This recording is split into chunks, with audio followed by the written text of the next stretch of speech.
the great yogis and yoginis over the centuries, you know, the ideal scenario for the body is a, sort of about 8 or 9 points, 7 or 8 points, for it to be in the most conducive position for meditation. And remember, we're talking in the long term, we're talking these getting the mind to a quite subtle level, you know. That's the long-term goal. Here we're just, but it's coming from practical experience of the great meditators. So the very first one, the ideal scenario, and this is very practical for the long-term meditators, is to be what they call full lotus position, which is the each instep on the other thigh. Well, probably most of us aren't that flexible. But as Hongzhi Dalai Lama said one time, it's really good to start your meditation session, if you can, just for a second, in that position. Kind of it's auspicious to create the cause for being able to do that. And why that's important in the future for one long-term meditators doing this job is because the body's incredibly stable when you're like that. They can sit for days on end without toppling over. You know, it's very stable, and also it aligns all the subtler physical and mental energies nicely. It's got technical. It's got meaning. Now, if you can't sit like that, you have one leg on the other thigh. If you can't do that, sit ordinary cross-legged. So here we are, most of us not even like that. We're sitting in chairs. So seeing as we're sitting in chairs, it's important not to lean against the back. So if you're in a very comfy sofa, I mean, you just go to sleep. It's not much use. So if you can sit upright and then have your feet firmly on the ground, but hold up your own body. Because if you're sitting cross-legged, you've got to hold your body up. But if you sit in a chair, you kind of slump, you know, because the chair holds you up. So hold yourself up. So the first thing is your legs. The second is then your feet. If you're sitting on a chair, your feet firmly on the ground, and then sit upright if you can. The third one is your hands. There's all these different positions or mudras, gestures they have, but the classic one we learn is like this: left underneath, right on top, thumbs touching like this, you know, and have it resting in your lap if you like. Otherwise, just hands on your lap as you wish. And then your shoulders or your back. So what happens is we always, you know, if we sit upright, we tense the muscles. So then if we relax, we flop the muscles. If we flop the muscles, then we flop the whole body. So have your body upright, keep it upright, but relax the muscles. I always like to think that sort of you've got your skeleton hanging on a hanger. Everything's up, really upright.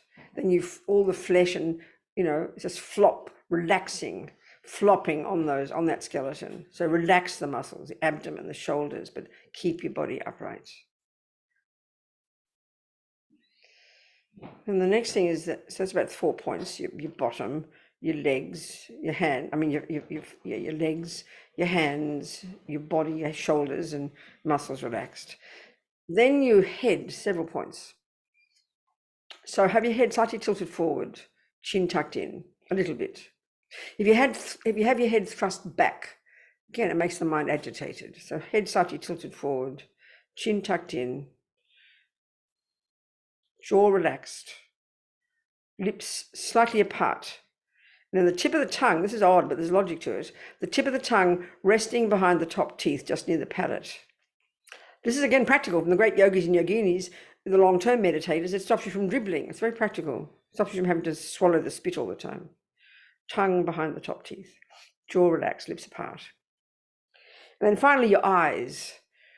Again, for the long-term meditators who are seriously doing the job every day, they have their eyes open because their mind's so internal, they don't get distracted but it allows the light to come in so the mind can stay sharp. Well, most of us, we get too distracted. Anyway, we're only going to sit for 5 minutes. So, because there's a danger, of course, as soon as you close your eyes, the habit is to go to sleep. But have your eyes lightly closed, but have your eyes beneath your eyelids, having your eyes look down as if you're looking along your nose towards the ground. So that's the kind of classical position. Settle into that and then forget about your body, because the body doesn't meditate. The mind does. Just the body needs to be in a conducive position, that's all. But we're so physically oriented, we get so obsessed. Oh, I'm meditating. We think it's a physical thing. It's not. It's ridiculous. It's your mind that meditates. So there's different kinds of meditation. We'll talk later. But just do a simple concentration technique now, what the world vaguely knows as mindfulness. It's very simple. We make it complicated, but it's actually very simple technically. To accomplish it, that's difficult. But technically what we're doing is this. We're going to be focusing our mind on one thing. That's the goal. That's the job you're trying to do. It's like you decide to ride a bike. The job you're trying to do is stay on the bike. So you're not used to it yet. So you climb on from the left-hand side and you fall over on the right-hand side. So you don't just lie there spacing out. You get back up again and you get back on the bike and you fall off again and you get back up on the bike. Well, here, the mind, you're deciding to focus on one thing, and we're going to choose a certain object of focus. And that's something simple like the breath, the sensation at the tip of your nose. There's many ways you can do this meditation, but this is a simple example. But you need to anchor your mind to something. Otherwise, the mind just drowns, you know. So we're going to anchor our mind to that sensation. So first, just take a couple of breaths very naturally and locate that sensation. Be very precise about what you're going to pay attention to, focus on. So just locate that sensation. So if you're familiar with this meditation and you want to locate another one, that's fine. You do the one you're used to doing, but this is a simple one. Locate that sensation. And you'll see as you breathe out and in, it's a slightly different feeling, slightly different sensation. But that's a general area we're going to focus on. So just locate it first.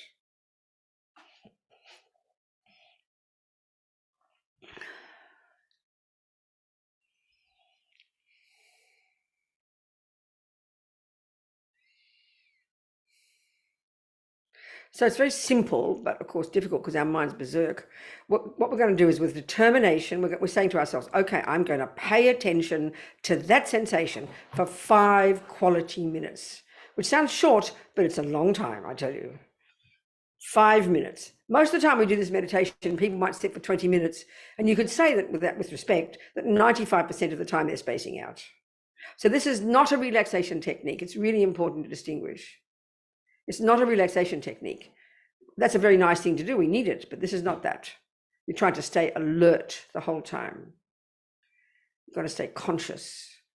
So the habit of the mind, of course, as we know, is just to go continuously. And because in our daily life, we mostly pay attention to the outside, what we're doing in the kitchen, what we're doing on the freeway, what we're doing with the people, we're always paying attention to the outside. We know the mind is never stopping. So here we're going to pay attention to one thing. It's going to be the breath. And because the eyes are closed, we're trying to sort of become more internal. So the goal is simply to keep your attention on that breath. Now, naturally, it's going to wander off. So you're going to have another part of your mind. And that's really what called mindfulness is, this ability to bring your mind back to the object. Mindfulness is this ability to bring your mind back to what you're doing, whether you're making a cake or, watching your breath. So it's a bit like a mother watching, and the attention is paying attention to the breath. So for 5 minutes, you're just going to pay attention to the breath. It wanders off, gets involved in the thoughts, you catch it, bring it back to the breath. It wanders off, you catch it, you bring it back to the breath. So the thing about the thoughts is this: the job is not to make them go away. The job is not to have some kind of vision or special experience. It simply is to pay attention, and you allow the thoughts to be there. You don't wish they'd go away. You don't force them. You just simply allow the thoughts to come and go, and you just keep paying attention to the breath. That's it. That's the job. 5 minutes, strong determination. Have full, complete breath. Don't force. I'm going to pay attention to the breath. And whenever you find yourself wandering off, you bring yourself back to the breath. That's the job.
Just the breath.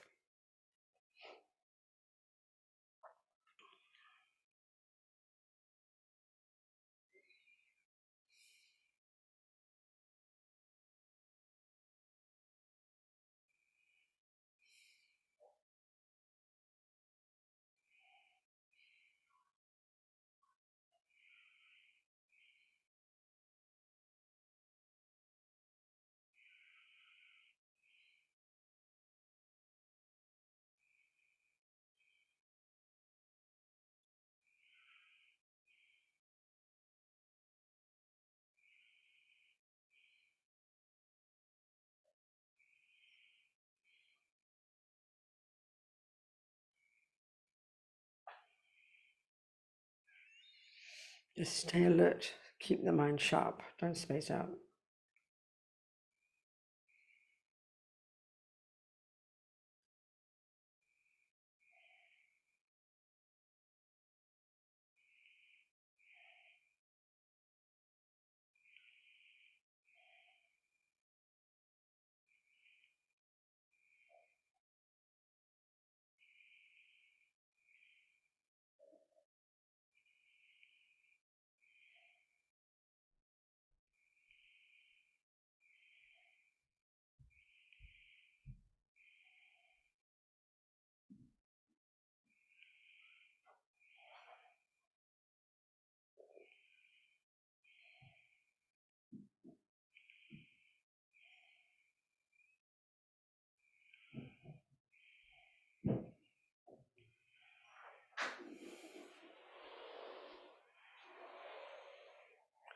Bring the mind back to the breath.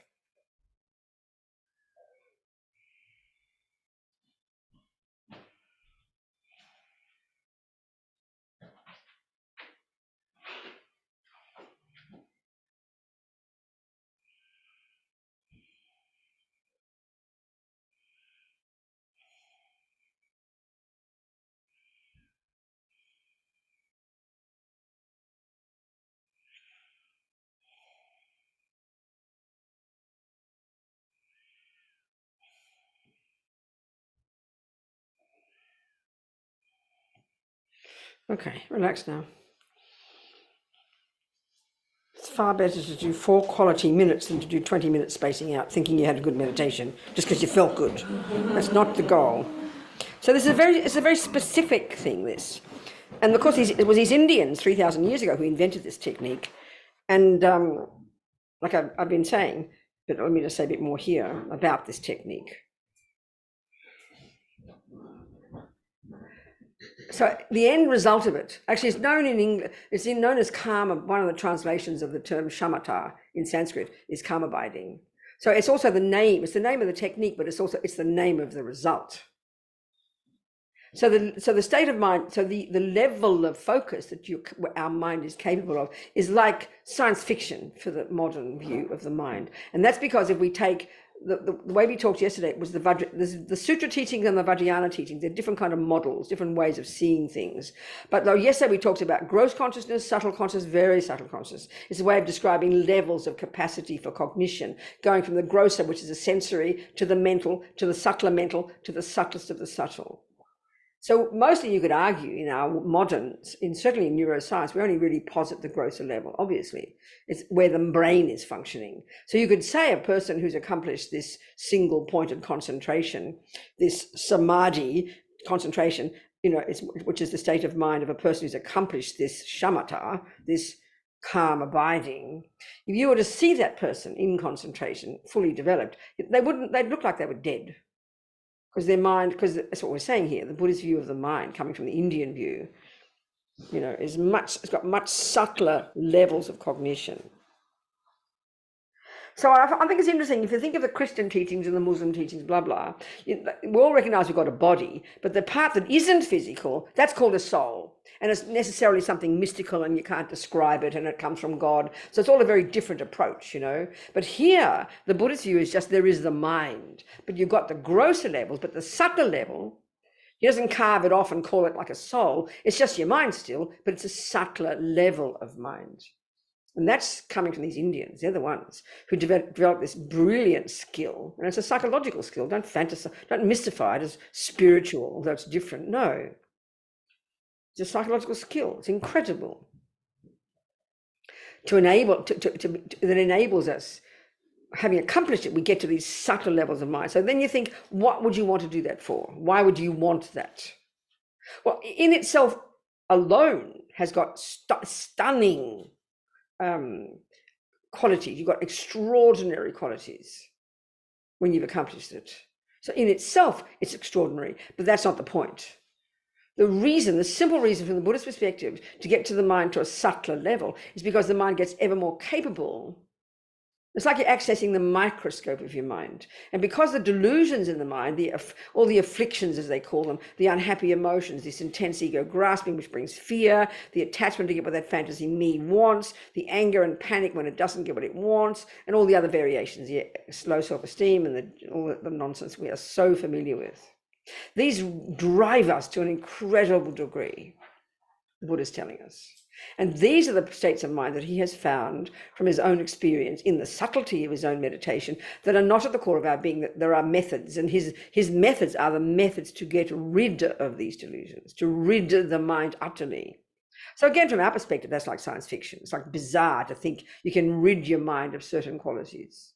Because in our culture, in psychology and in neuroscience, of course, we give equal status, don't we, to anger, depression, jealousy, love, compassion, intelligence. Hopefully we'd like more of the good ones than the bad. We know they're miserable, but there's no view, is there, that says you can rid the mind. It sounds bizarre, in fact. So we've got to think about it carefully and look at the logic of it, you know. So when you study the mind in more depth, you study the epistemological model, the way the mind works, which itself is utterly fascinating, quite complex. And then you study the psychological model, which is the contents of the mind, which is how we've been talking a bit.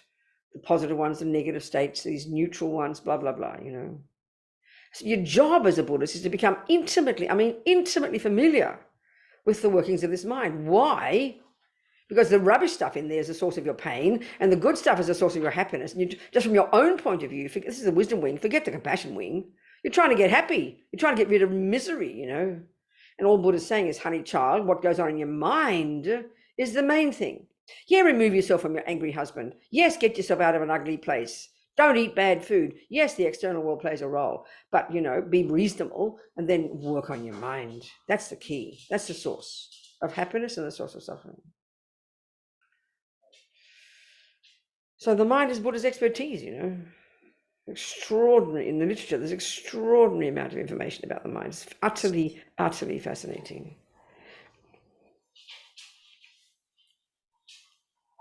So to really get somewhere in identifying, first of all, we have to learn. The first job is, if it is true that the delusions and neuroses, the unhappy states of mind are the source of your pain, and the positive ones are the source of your happiness, speaking simply, if that's true, then it's obvious the first job you have to do is distinguish between them. If you don't know botany, and people talk about weeds and flowers or weeds and herbs, and you look at that garden, you can't tell the difference. I mean, I know one of my nephews in Australia. I was at one of our centres, which is up in the bush, kind of dry looking and rather boring looking. Well, he's what is the word? One of the words for when you know about the plants and everything. What's the one? The other one. Who? No, another word. Thank you. One of those. Yeah, that's right. And he knows it all. So I'm walking bored to tears by these boring things growing. He's going, oh, look at that little red thing. And look at that over there. He's kind of delighted because he knows how to distinguish. He's got the wisdom. That's the point about our mind, you see. It's a huge job. And if we can begin to even comprehend intellectually that this is the job of being a Buddhist. This is the job. Once you've learned to control your body and speech, which are the servants of the mind, which is the first level of practice, live in vows, do purification, now you're really on the case. This is the job. As Lama Yeshe puts it, being your own therapist, not joking. So here it's quite much more intense, the Buddhist perspective, if we compare with our materialist models, with respect, just looking at the difference. Because because in our views of why we suffer, let's say in our world, we factor in the external events and the things out there, we give them a huge role, don't we, in both our suffering and happiness. So obviously if we go to our therapist, one of the first things she's going to do is start to ask us about our past. You know, so if you go to the physician, they'll, you know, as well as a psychiatrist, they'll start checking your body and your DNA, your genes and that, and they're the main factors. And then if you go to your therapist, she's going to look at your past and what happens in the outside and talk about your husband and your children, because they are the main players as far as this model is concerned. The Buddhist is opposite. He's not saying the outside world doesn't play a role. He's just saying the inside world is the main one. Be intelligent. Keep away from the angry husband. Just because it's your mind doesn't mean you should let him keep punching you. No, get the hell out of there. Leave the wacko, you know. Don't be sort of nihilistic. Oh, it's just my mind. Let him hit me. Don't be ridiculous. Get out of the way, you know. But when you pay attention to your mind here, and this is why we need this concentration to whatever degree, because it enables you to focus. I mean, we can't pay. Our tragedy too in our culture, because we're so addicted to the outside world, the world of the five senses, which is the world we occupy, which we think is the main source of our suffering and happiness. Then of course we're paying attention to it all the time from the second we wake up. It's obvious. So we have to learn skills to start paying attention to. It's like reversing the energy of a bomb, to start paying attention in here. It's not something mystical. You don't. So if you want to learn, to be a gardener, it's very obvious. It's the same. It's just the same job. You can develop mindfulness, let's say, what they call mindfulness in the world, which is a bit of concentration of a garden. You can open your eyes and you can look at that garden really intensively. And you can even, to the point, you can even be able to memorize all the shapes and even replicate it in a drawing. You've got really good mindfulness of the garden. But excuse me, what good is that if you haven't imbued it with the intelligence of botany? You can look at a garden till the cows come home and their shapes and sizes, but if you can't identify a weed from a herb, it is idiocy. That's often how we think about meditation. I'm being mindful. What are you looking at? Oh, I don't know, I'm just being mindful. I'm not being rude, but unless you imbue that mindfulness, within this case, you can choose Jung and Freud if you want. Here we're talking Buddha, his model of the mind, which means learn it. So you can distinguish between the stuff that's raging on in your head and this soup of emotion. You have to learn slowly to identify, well, that's, and because all the emotions, the other point, because we're not used to looking inside here, no, because we don't look inside here until it's screaming, until you're shouting, until you're inert in bed from depression. We don't notice what's going on in our mind until it's too late, in other words. That's the biggest problem in our culture. We don't pay attention until you want to kill yourself, until you want to kill your husband or yourself. It's just too late. So this is why we have to have some kind of mindfulness meditation, 5 minutes even of training your mind to stay on the boring old breath. Why? To break the habit of just immersing yourself mindlessly in all the thoughts and feelings and then freaking out when they get too strong. So this is just the beginning. It's a practical skill and has many immediate benefits, not necessarily that your thoughts will all go away. But one of the benefits is because you're focusing on the breath, you're developing the discipline to not follow the thoughts, which is intensely difficult. If the thoughts will all be there, that's different. But buying into them, that's the killer. And that's the skill you bring into your daily life. Practicing the habit of staying focused on the breath, you're stepping back. They'll all be there raging, but you won't sink into them. That's the skill. So you bring that to bear in your daily life, and you're down in the kitchen, you're doing the dishes. Instead of being mindless and unaware of what's going on, you're noticing your thoughts, and then you're hearing your hubby slurp his tea yet again. You want to kill him. It's not just vomiting out your mouth. You catch your mind. You catch the thoughts that underpin the emotions, instead of waiting for the emotion to come, because all our emotions are underpinned by conceptual thoughts. Anger is a conceptual thought, which is a shock to us. It's a strong opinion, about something. He is so ugly. How dare he do that to me? They're the words being said by anger, but we don't notice it until your body's shaking. So the job of one of the skills we can bring of a 5-minute meditation in the morning, even just mindfulness, watching the breath stepping out of your head, is you develop this awareness of what's happening, even while you're doing the dishes, even while you're driving the car. Whereas once before, you wouldn't have noticed you were angry until the words are vomiting out the mouth.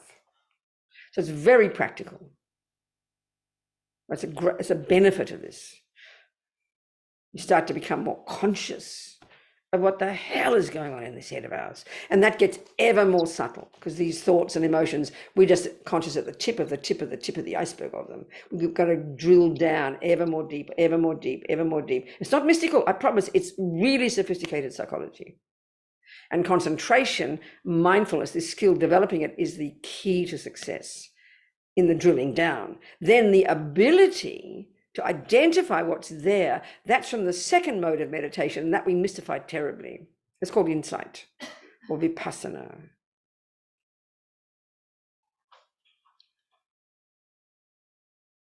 And the technique you use to get insight, I'm talking in a simple way now, the simplest use of these two words, calm abiding and special insight, in a day-to-day action.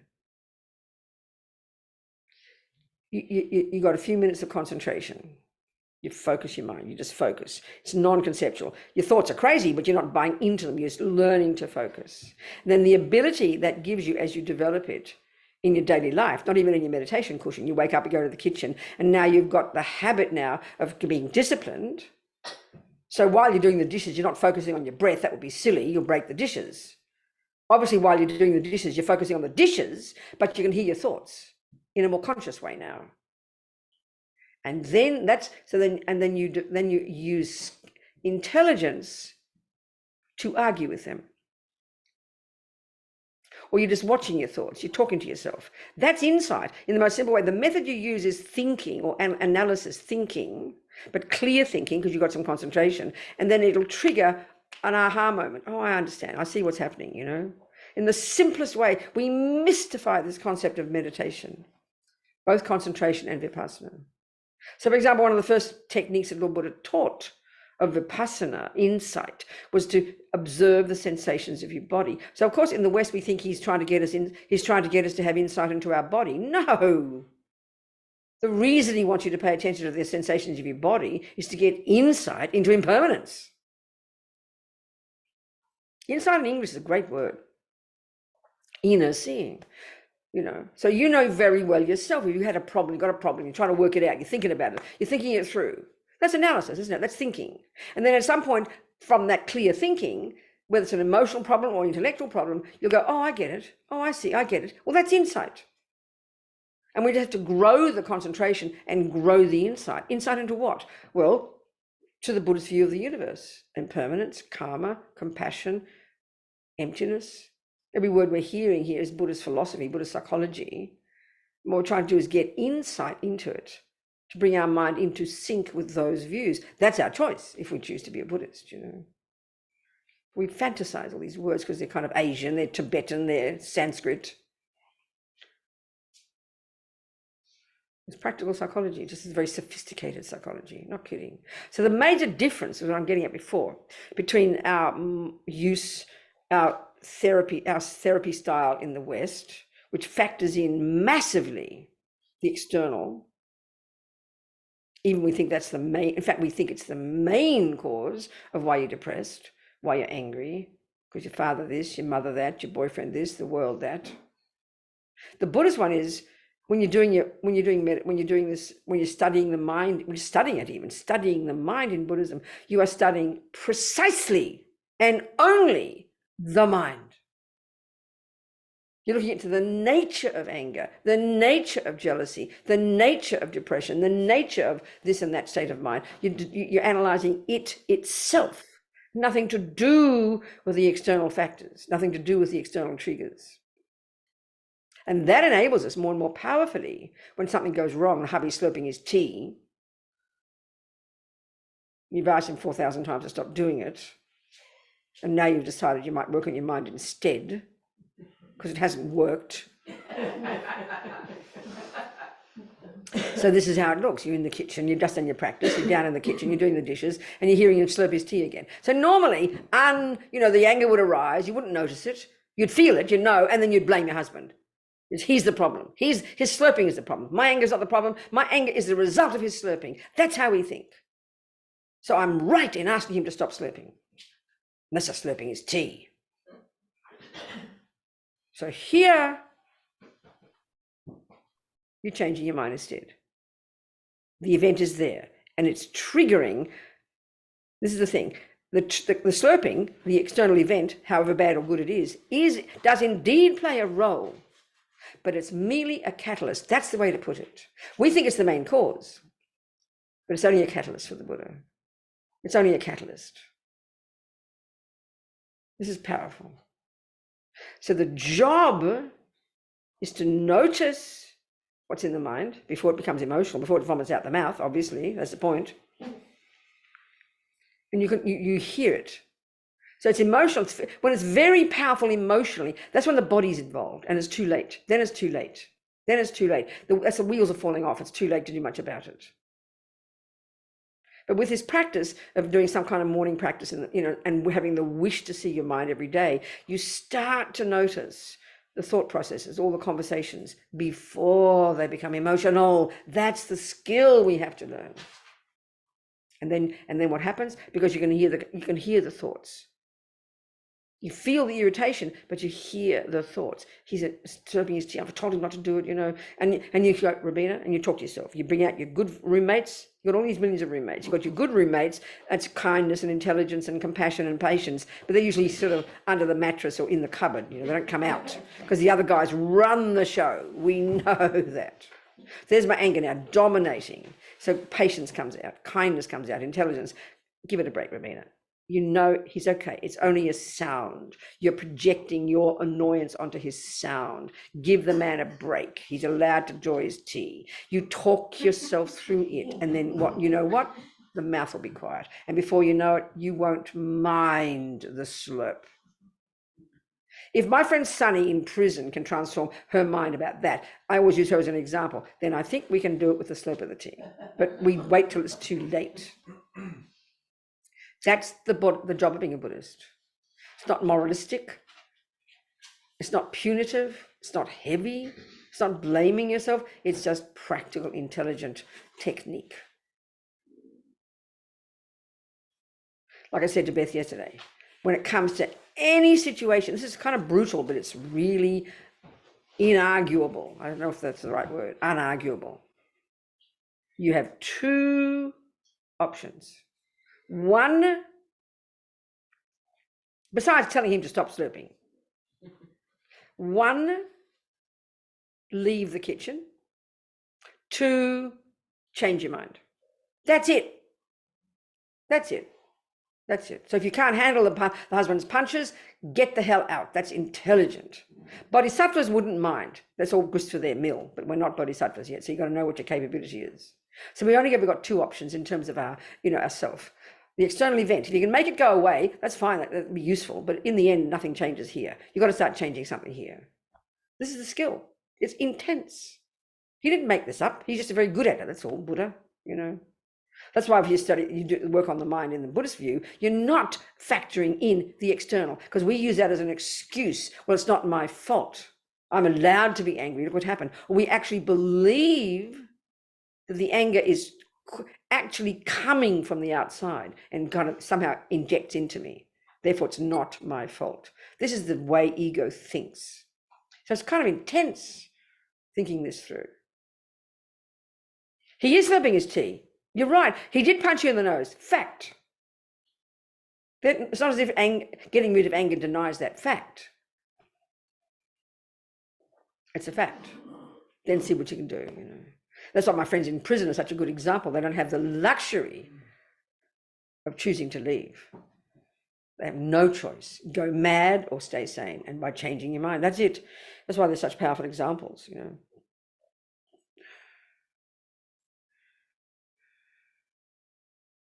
So we need a bit of focus, a skill, even have a tiny, if we get nowhere near any reasonable concentration, the way they describe it in the text, But the long term, to really do the unpacking and unraveling at the subtlest level, to finally uproot the primordial misconception of the intrinsic me, we cannot do that without single pointed concentration. Why? Because the mind, it's like the microscope is not subtle enough, it's not small enough, it's not subtle enough.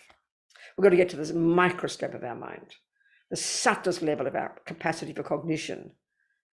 Well, relatively subtle, depends on the system. The Vajrayana ones, you get your mind even more subtle.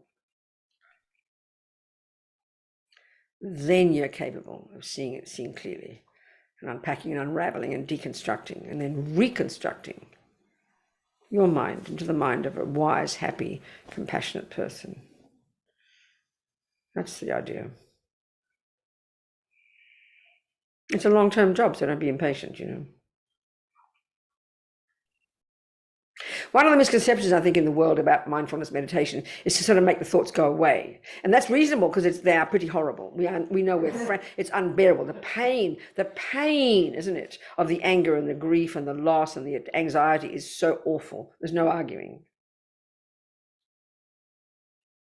And you could say eventually, as you develop skill, you'll diminish them. You won't just sort of make them go away, meaning you stuck them under the mattress. No, that you literally dissolve them to the point where they have disappeared. That's the point. That's long term. That takes time. So you could argue one of the first things is not to, is to control your mind, meaning you don't buy into all the thoughts, you don't sink into them and swim in them. You stay separate. You watch the breath. You keep the breath as the focus. You let the thoughts come and go. That's pretty powerful already. That's good. So that in that sense, it's good to see your thoughts. We need to hear all the crazy thoughts because they're the problem. You can't just wish them all go away. You've got to deal with them. And that's in daily life, what we're doing day to day, dealing with all the dramas, having our conversations with ourselves, being our own therapist, chatting ourselves through the problems. We get that. We do it all the time anyway. So we have to be courageous to confront what's there. They are painful. They are distressing, but we can't just deny. Nothing will ever go away, you know. They're all buried in there as memories. You can't make them go away. And this is why I think we talk a lot about trauma, isn't it? I suppose the way of describing what trauma is, using the Buddhist view, is bad things happen to us, don't they? That's just life. Since you're a tiny kid, bad things have happened. People mean to you, punch you in the nose and do worse things. So depending on your mind, on your personality, you'll deal with it in different ways. So more patient people who don't have volatile anger, but do have aversion, but it's not volatile. So they will just bury it. They won't respond. You become fearful, you stay still, you don't know what to do with it, so you bury it because we're not equipped.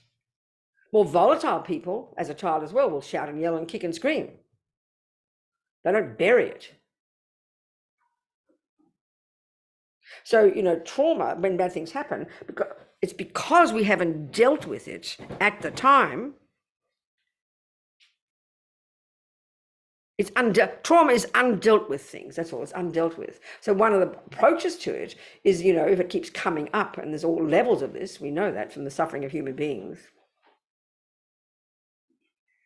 You need to open the door and go into it. Open the door and look at it. Because this is the thing about when bad things happen, even in small things like the slurp. Don't wait till he kills you before you have to do this, because you see, okay, attachment and aversion, I have to talk more about these. These are the fundamental states of mind that drive all suffering of all sentient beings. Attachment is the main one, and then it gives rise to aversion. So attachment and aversion, attachment is this, first of all, dissatisfaction coming from practicing in the past. We just wake up with this terrible sense of, I don't have enough. I am not enough. That's really powerful for us in our culture. That's the habit of constant thwarted attachment in the past. Then the next energy of attachment is dissatisfaction. That's what I said, dissatisfaction. I don't have enough, I'm not enough. Then naturally, because you're missing something, you hanker after something. So the obvious first thing to hanker after is the objects of the senses right there in front of us. So constantly searching for something that seems to be missing. People, things, depending on your personality, food, money, power, the shape of your body, whatever it is. Attachment's limitless in its capacity to find something to glom onto. Then you hanker after it. And then naturally attachment all the time underneath is this conceptual story that's exaggerating the deliciousness of that thing. And then there's all the anticipation and the control freak. We're all control freaks. Attachment is control freak. Controlling to get what your attachment wants. Attachment is like a little vampire. And it's there underneath everything else. All the good stuff's there as well, And so it's frantic to get what it wants. So attachment is a junkie that only wants everything to be lovely every millisecond. It's so fragile, it can't stand any problem. Attachment just can't stand problems, any problem of any kind. In other words, being brutal, attachment only wants what I want every millisecond. It's desperate and frantic. If we mainly have attachment and not much kindness and patience and love, that's what the world will call a psychopath. Totally self-obsessed. Attachment by definition is utterly self-centered. And it's panic-stricken. Don't put yourself down. It's painful. Buddha's telling us this is why we suffer. So it's not to be brutal to ourselves, like beat yourself up. This is the suffering. It's frantic, it's desperate. So what's the response when attachment doesn't get what it wants, which is 1,000 times a day? That's aversion. Aversion is the bare bones state of mind. The volatile expression of aversion is called anger, shouting and yelling. That's pretty evident. It's like having a panic attack, isn't it? Because your eye didn't get what it wanted. Your attachment didn't get what it wanted. Panic attack, screaming, shouting, oh my God, this cannot be, it's not possible. Milder, and this is the killer for most of us, milder levels of aversion are called frustration, irritation, upset, annoyed. We don't think they're problems. You don't go to your therapist, oh, I got annoyed today. She'll tell you to shut up and go home and just wait till you want to kill somebody before you come back. We don't think annoyed, frustrated, irritated, upset is a problem. That's mild aversion. That's mild anger. And it builds up. It builds up. One day there's a straw that breaks a camel's back. We know that, but we don't pay attention. And then when we do shout and yell, we still don't pay attention because you blame the other person. More subtle levels of aversion, this is the quiet person, the patient person, you're going to have aversion. You're going to not get your attachment, get what it wants 1,000 times a day, just like everybody else, because attachment can't be satisfied. Then it gradually builds up as despair and depression. And one day you find yourself inert in bed and you can't move. So it's a build-up of thwarted attachment. Attachment is the default, subtlest view in the mind, default assumption. It's frantic, it's fearful. And it's always only wanting the nice things. It's always only wanting what I want. And then aversion is the response when it doesn't get what it wants. And then all the other delusions come as a result of those. They're like the root, you know. Actually, ignorance is the root of the root. And as young Ling Rinpoche says, I mean, Buddha, you often read in the text, Buddha talks about 84,000 problems. And I always ask the Geshis, what text am I going to find that list of 84? He says, they say you won't. So anyway, Buddha always talks about 84,000. So as Ling Rinpoche says, 21,000 are rooted in the three poisons. You always hear this phrase, the three poisons. The three toxic emotions: ignorance, ego grasping, the main one, which gives rise to attachment, which gives rise to aversion. There's this intimate relationship between them, like a hierarchical relationship. 21,000 of those 84,000 are rooted in ignorance. 21,000 are rooted in attachment. 21,000 are rooted in aversion. 21,000 are rooted in all three. It's a very sophisticated, coherent map of the mind, basically. And these are the problem ones. Then you've got the good ones. They're our saving grace. So attachment and aversion, if we can become familiar with these at ever more subtle levels, we are understanding our mind. And then you understand other people as well, because this is underpinning everybody's problems.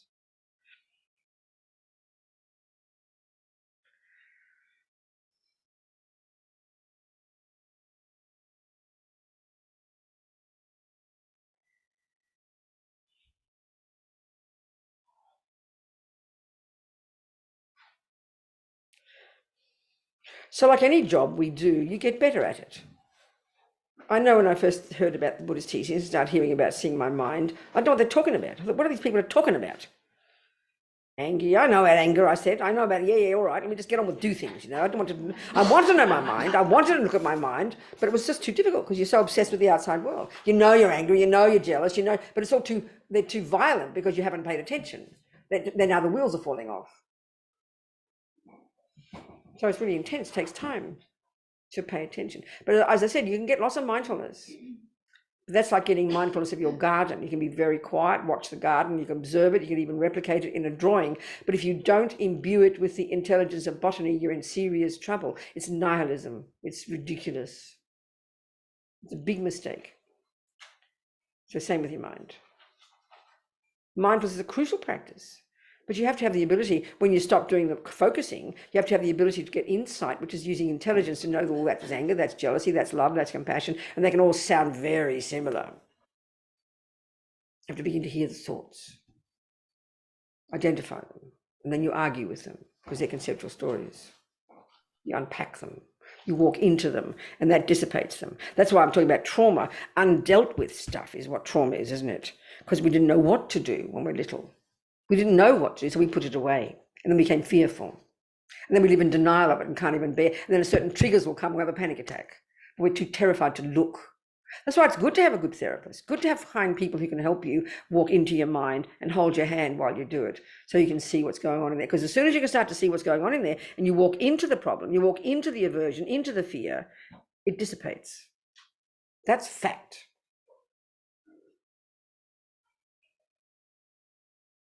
And there's nothing in our mind we can't change.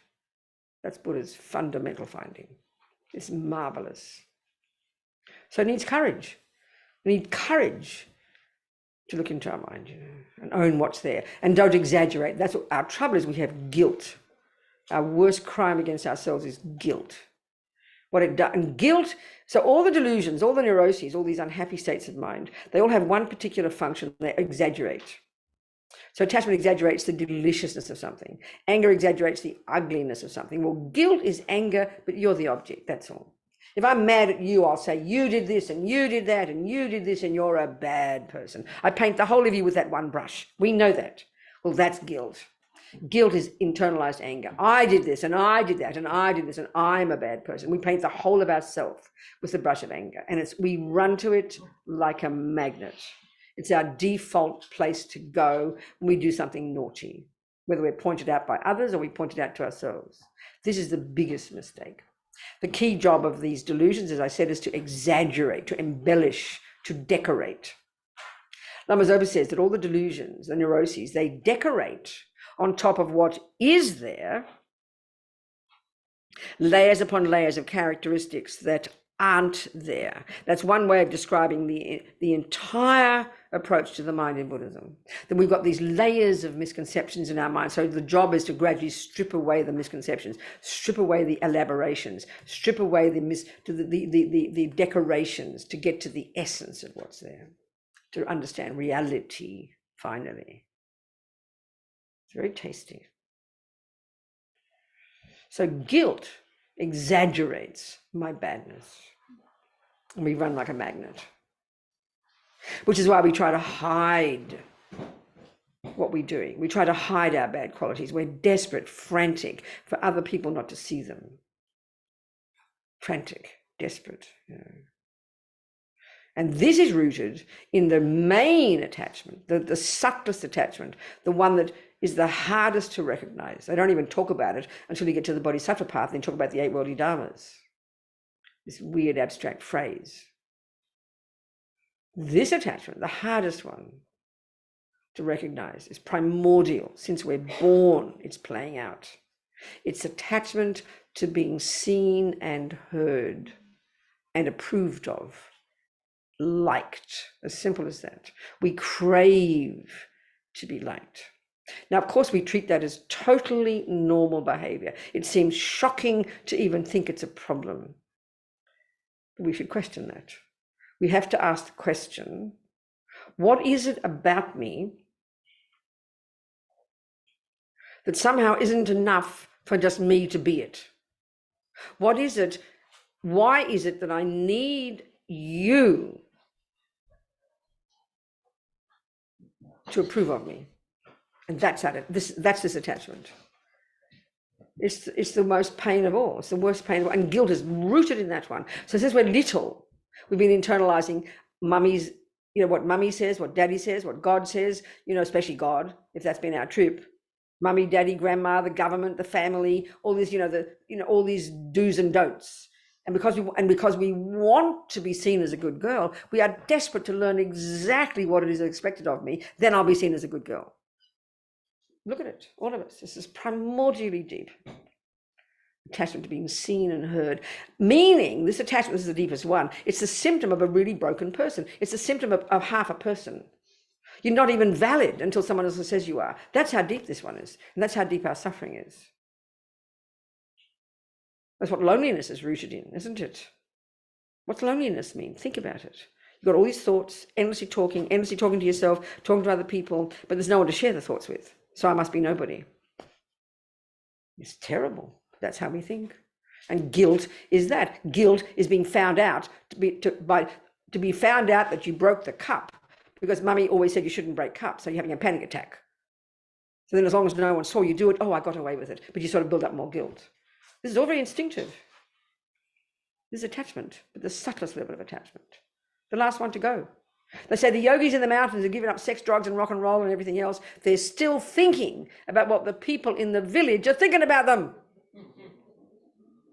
So this attachment is always thinking about what people think about me. You're walking down the street, that self-consciousness we have, we're noticing people, we're thinking people are looking at us and judging us. And you can see when you get really paranoid, that's what you're suffering from all the time. You imagine everybody staring at you. And that's what even shyness is. Shyness is an overdeveloped sense of poor me. People looking at me and judging me. Arrogance is just the flip side, the more arrogant aspect of it. There's this constant sense of being separate, this constant sense of being seen and heard and wanting to be seen and heard in a nice way and interpreting everybody's views, even strangers. I mean, you're on the road and someone toots their horn. A stranger, you just don't even see their face, but you have a panic attack and someone showed they didn't like you. And of course, because the irony of this is that 27 people can say you're a nice person.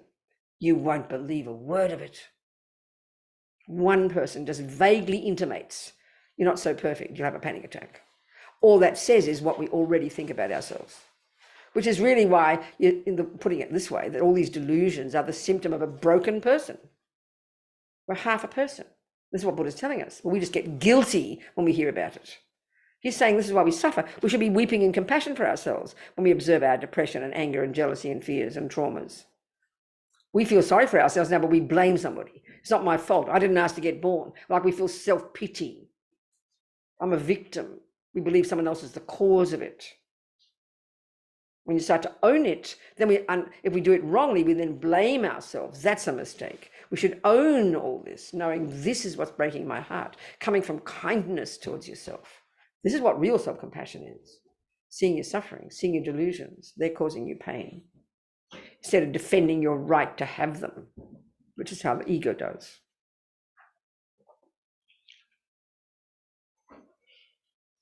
This is Buddhist psychology. You can see it's fairly evident. He didn't make it up. He's not the boss of all this. He doesn't have copyright on it.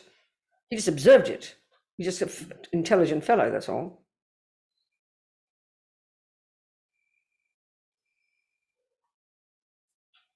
And you can soon find the truth of it yourself.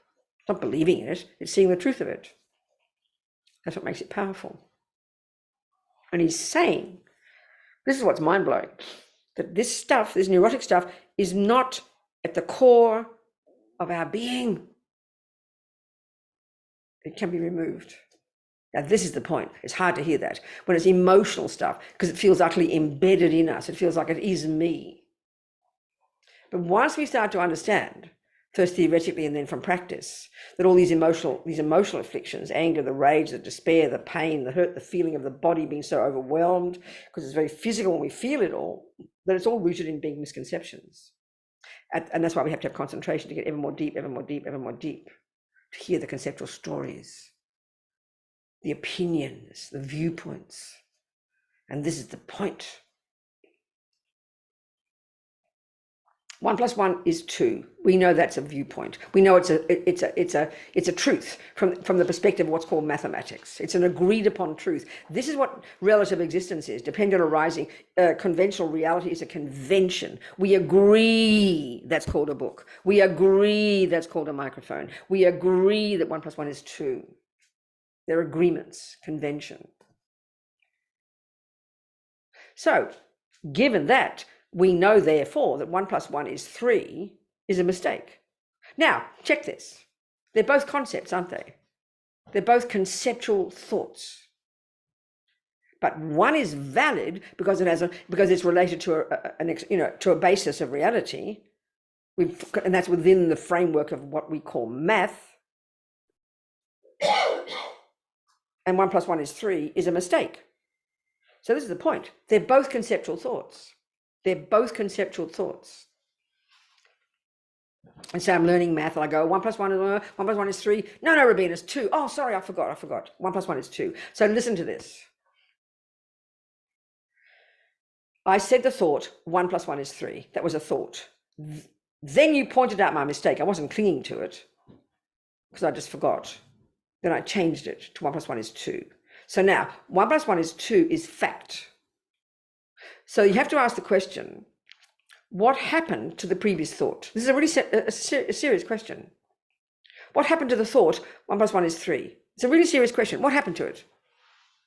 Once I've stated 1 + 1 is 2, and I agree. Oh, you're right, Christopher. You are right. I forgot. 1 + 1 is 2. So what happened to the previous thought? Where has it gone? What's happened to it? It's a very serious question. What happened to it? It's a very simple question. Gone what? You just let it go? Even more simple, it's gone. Gone. It's gone, hasn't it? It's gone. From your head, it's gone. And now this is the point. What made it go? You. No, what made it go? The replacement of. That's it. The right concept. Can you hear that? Can you hear that, people? This is not complicated. This is not complicated, right? You have a wrong view, 1 + 1 is 3, and it's the truth. 1 + 1 is 2. That's an agreed upon conventional truth, no absolute truth like God. It's an agreed upon convention within math that 1 + 1 is 2. So when I get that, and I agree with Christopher, he's not stuffing it down my throat. I said, you're right, Christopher. I realized. I forgot the other one. And that's God. So the strength of your confidence in the right view is what annihilates the wrong view. Are you hearing me? Yeah. Well, that's how you get enlightened. An enlightened mind is a mind that has rid itself utterly of all these primordially ancient misconceptions, all the emotional afflictions, all the wrong views about cause and effect, and about this one and that one. This is what Buddha's telling us. You have to believe him. So bringing your mind into sync with how things are is the method, is the powerful impulse, is the conclusion from thinking it through, and that annihilates the wrong view. So that's when you finally realize emptiness, when you finally cut the root of the conceptual thought that believes in an intrinsic me, which is the root of all the others. When you've cut that, you have cut the root of all the misconceptions. Then you perfect that, add bodhicitta to the mix, and you become an enlightened being. This is why you need single point of concentration, because these conceptual thoughts are layered to the subtlest degree from ancient lifetimes of believing in them. This is how they talk. Are we communicating, people? Yes. Okay. So it's one step at a time. Slowly. All right, and are there any questions from this morning? There's my glasses. Any questions from this morning? Anywhere on Zoom or in the room?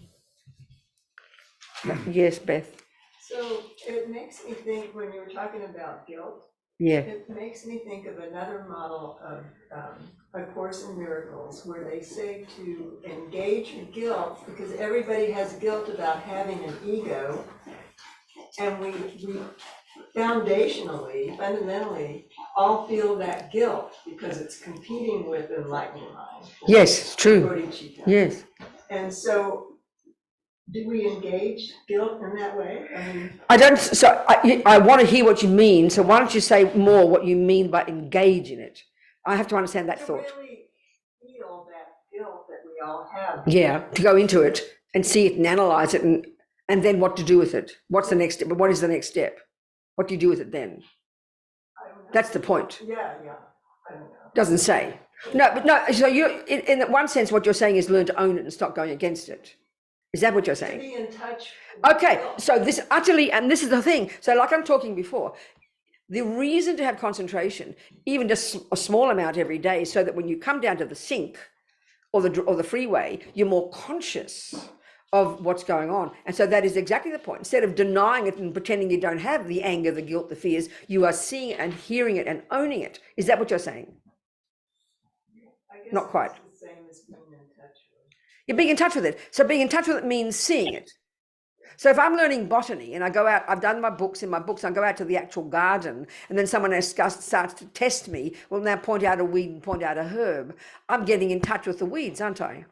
But that's, I don't know what you're saying, but all I'm saying is that's the first step in the process of then knowing what will I do with the weed, pull it out. So maybe that the first step is necessary. Getting in touch with the weed means observing it is a weed, observing it is anger, it is guilt, it is fear, it is jealousy, it is depression, and not turning ourselves against it, seeing it for what it is and seeing how it causes me suffering. That's the next bit. And then you begin to argue with it until it disappears. That's the final piece of it. Are we communicating or not? Is that going against something you're thinking? Sorry, what? Buddhism doesn't really talk about feeling guilty about having an ego. I don't know what you mean by that, darling. What do you mean by Buddhism doesn't think about being having guilt about having an ego? What do you mean, darling? I don't understand, Beth. It's emphasis. Like there's another model that says. No, you have to explain what you're saying. I mean, I thought I was hearing you, but now you're saying all this again, like as if what I said didn't help. So would you explain what you mean, please? And then you said Buddhism doesn't talk about guilt about having ego. What do you mean by that? I don't get the point, Beth. I really want to understand. Yeah. Explain. No, I'm thinking about another model. I know you are, but I need to understand. I want to understand it. Because you said Buddhism doesn't talk about. You said those words. So would you please explain what it is that Buddhism doesn't talk about? Explain it to me. Yeah, so let's see how can I Yeah. think about that. So but I can't hear what's the assumption behind this statement. That we have guilt about having ego. So what's the assumption? Where are we heading with that? What's the point of it? What are we trying to get in touch with? That it is beneficial somehow to reflect. What, darling? That it's beneficial to reflect on being in touch with having Delusions, having problems. Are they called problems, these things? Or you don't call them a problem in this model? guilt. Are you, in this model of something of miracles, do they call guilt and ego a problem? Or is it something that's, I mean, is there a label for it? What do you want to do with it when you do find it? What's the point of it? That's what I'm trying to get at. That somehow there's a notion that it competes with, well, in another model like A Course in Miracles, it competes with God, or it competes with enlightened mind. Okay, so good. This is what Buddha's saying. All the neurotic parts of us compete with the virtues in us. Is that what you're saying? Yes. So then what's the next step in the Course of Miracles to do with this? What's the next step? I'm asking. Yeah, well, I'm wondering.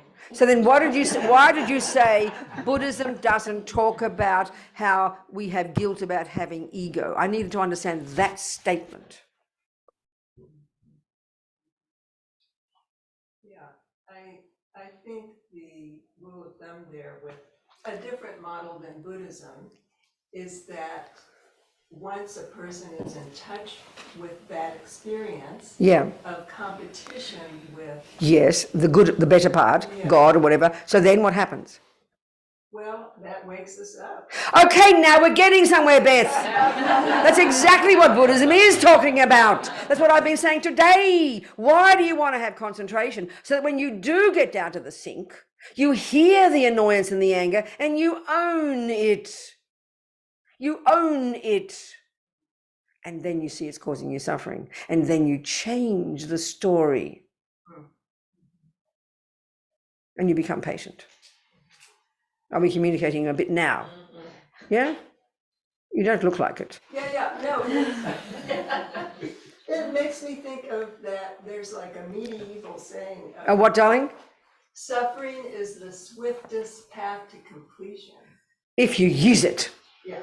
Most people don't. Right. We just blame everybody else. So you're exactly talking what Buddha says, especially the more, like the one, you're talking about, in the more advanced level, the Bodhisattva path. At the very first level, there's no wriggle room. You just identify what's causing you suffering, you try to calm it down. As you get to the Bodhisattva path, you use it as grist for your mill. And then when you get to the Vajrayana, you eat it for breakfast. So it's a question where you're at. Do you understand? It's very skillful psychology, Are we communicating? Yeah. Good. What else, people? Anyone else? Nothing?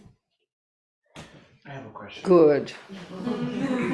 So here's what I have understood, Yeah, that we have virtuous and delusion Yep. perspective.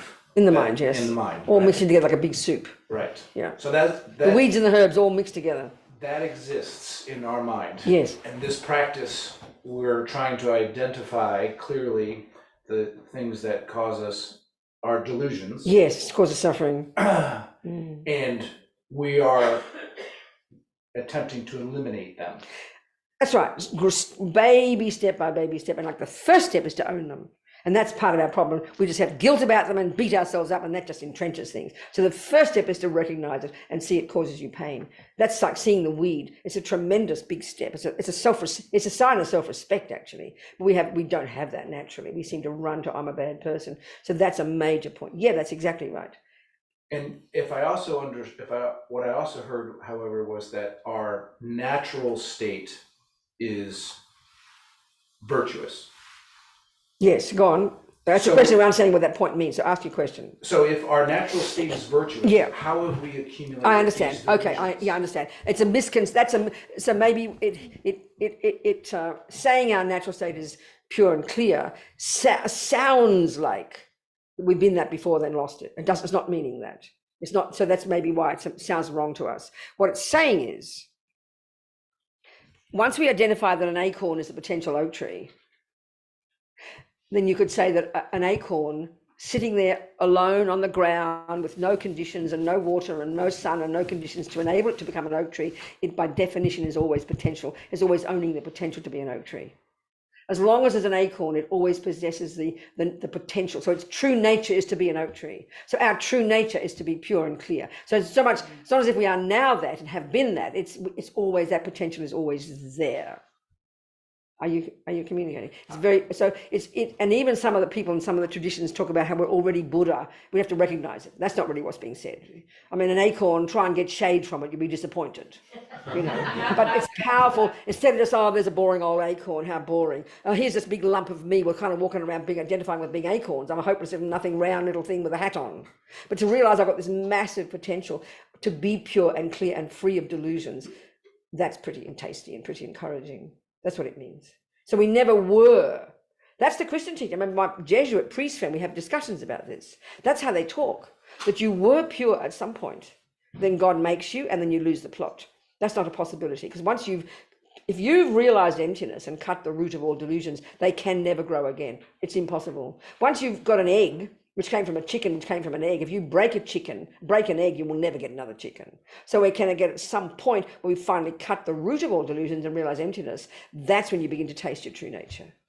But it's always, the potential of it's always there, and that should be encouraging for us. So if I may just extend that thought for just perhaps the next step. Yeah. An acorn is incapable of creating the conditions. But that's itself. now it's wrong analogy. The analogy doesn't work now.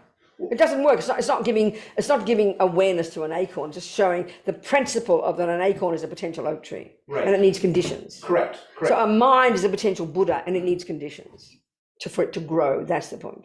So the difference between our Buddha nature and an acorn's oak tree nature is that we have the ability to create the conditions for us to. Well, that's the become point. that, as Well, no, opposed to the- yeah. I mean, yes. Well, yes. That's Okay. yeah. Or finding the conditions now that we created karmically. Yeah. Of course, that's of course a difference. Absolutely. But so it's meant to give us encouragement, and it's a very powerful. I mean, there are extensive teachings about Buddha nature, how it can be true, and how it's yeah. So it's a powerful point because that is the point the Buddha's making.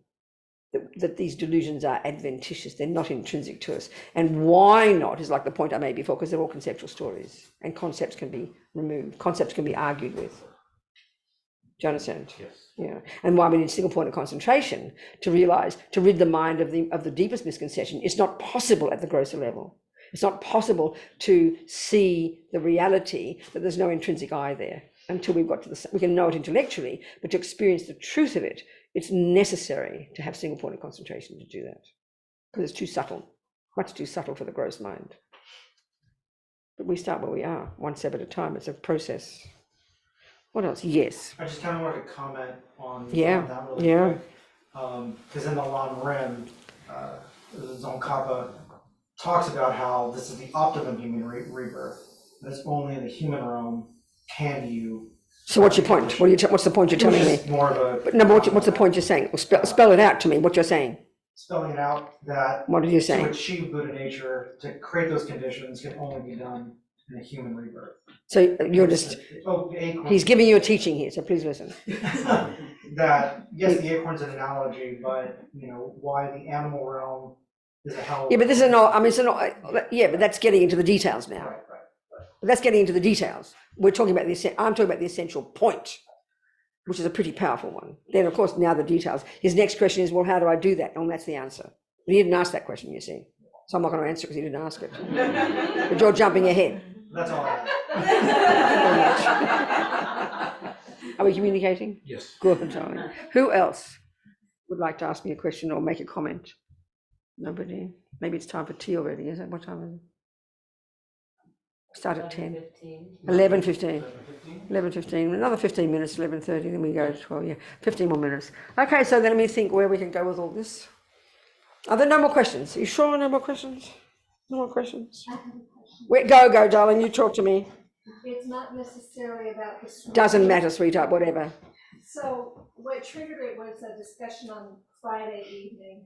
Someone was talking about an animal and how you can do prayers or put a speaker with mantras. I don't know if it was So with regards to other people's suffering, including our own, and also for someone who's dying, if you're assisting in birth, I'm really interested in how mantra and prayer Helps. It's a good question, sweetheart. Let's try and talk about it. I don't know. It is a good question. It's a very good question, actually. Because otherwise it would be, as Tim said on the way over here this morning, superstition. Which is the obvious view if you're a materialist. If we're talking from the perspective of philosophical materialism, which is that only is what you see, then the idea of prayer and mantra is literally superstition. But my sense is, even without being spiritual, I think we can be logical here. If you walk into a room and you walk in and no one's saying a word and you say to yourself, you can cut the energy with a knife. Why? What's going on? People aren't talking, so they're not punching each other. What's going on? There's a certain No, keep it simple. People's minds are full of anger and upset. People's minds are obviously distressed, angry or upset, or because obviously, you see, that's what it is. So they're standing there, not harming each other, not speaking bad words, but you can cut the energy with a knife because their minds are angry and upset. Well, that's not bloody spiritual. That's common sense. We all know that experience. So even you can just look at a person, their mind's upset. Well, the mind is what counts. So if you walk into a room where people are loving, you want to sink into it with joy because it feels so lovely. So that's the answer. That's not superstition. We all know those experiences, what goes on in the mind. So if everybody around the world is saying prayers like, may everyone be happy, and that's going to have a bloody effect on the world. It's obvious. If one person can walk into one room and be affected by anger in people's minds, then we can be affected by goodness in people's minds. It is not rocket science. It's not religion. Are we communicating? So then you add to that, like, okay, the Christians have their way of saying, the Muslims have theirs, so the Buddhist one, this concept of mind not being physical, and then the concept of lots of beings who've done this job of turning their mind into the mind of a Buddha, what that means is their minds exist in the universe, in this room, everywhere you turn, there are holy beings manifesting in bodies as well as not manifesting, pervading the universe. So if we're, so it's like if you know very well you're sick and you've heard of people who are called doctors, you go to the door, you knock on the door, please would you help me? And so that's called a prayer. You mightn't have your hands like this and they will give you their skill. That's called having a person help you. Well, why can't you think that a person who's called a Buddha, please help me? Why wouldn't they? Of course they're going to help you. They've got compassion. It's not rocket science. You just got to posit the possibility there's beings who have minds who aren't necessarily sitting in a physical body here, or indeed those who've got a physical body. So it's kind of like hooking into the positiveness among other people, human beings and Buddhas, and then somehow, I think that's logical somehow. Are we communicating? Yes, and is it the same philosophy or understanding of, like I've had experiences sitting in front of this altar here where I feel,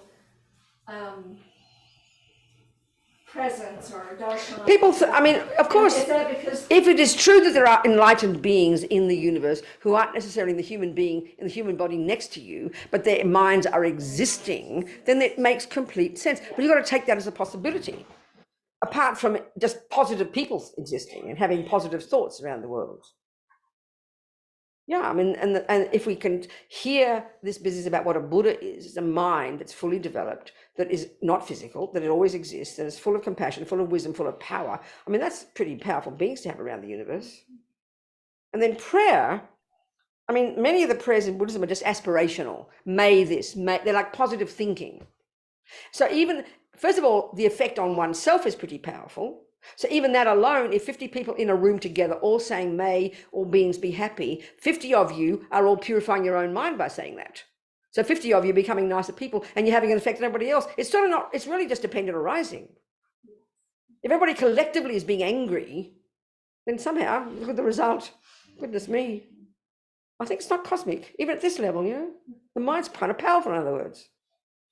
And when you say a prayer or a chant in another language that you don't cognize, it's still. But you buy into the meaning. When I say Om Mani Padme Hum, I know it's Sanskrit syllables, but I'm buying into, agreeing that it relates to compassion. So when I'm saying it, it's like I'm saying, I want to be compassionate. I want to be compassionate. If I'm thinking that Om Mani Padme Hum means I want to kill you, then that'll probably what it means. You make it that. So you buy into it. We all buy into everything every day, you know. You agree it's that, then you become that. It's really what positive thinking is. Does that make a bit of sense? What do you think? Thank you.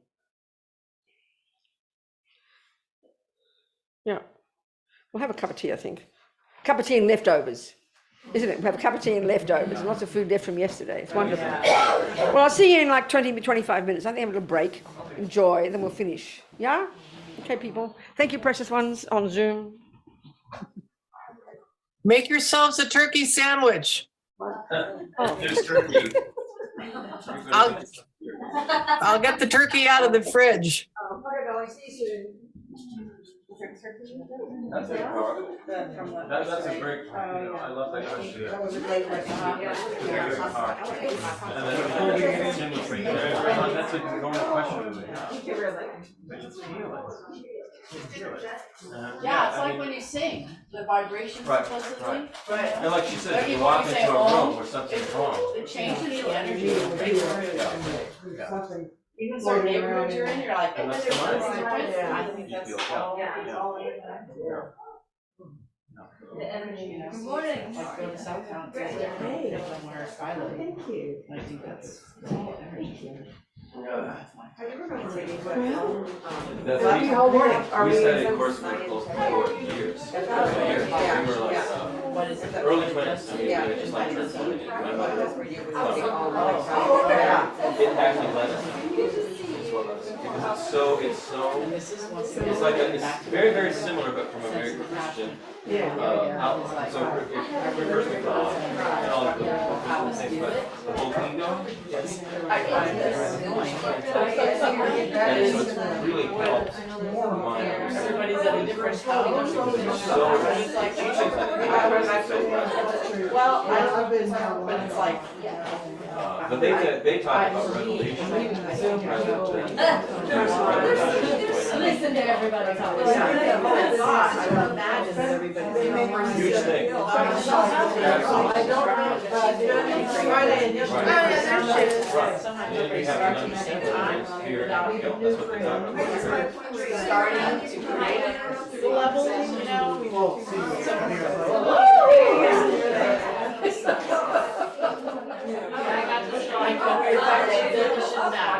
So does this, very much so, very much so. That's why. That's why. But if you understand what guilt basically is, the ego path is not, wonderful. Lots of good connections. So all of the questions are all related to the ego, they all related to the ego. All related to the ego. That's the samsara itself, the root of the samsara is ego. And So it varies. yes, we said there's that. And up on the mantle, yeah, in the yellow roll around. And we were there for 21 days. And we went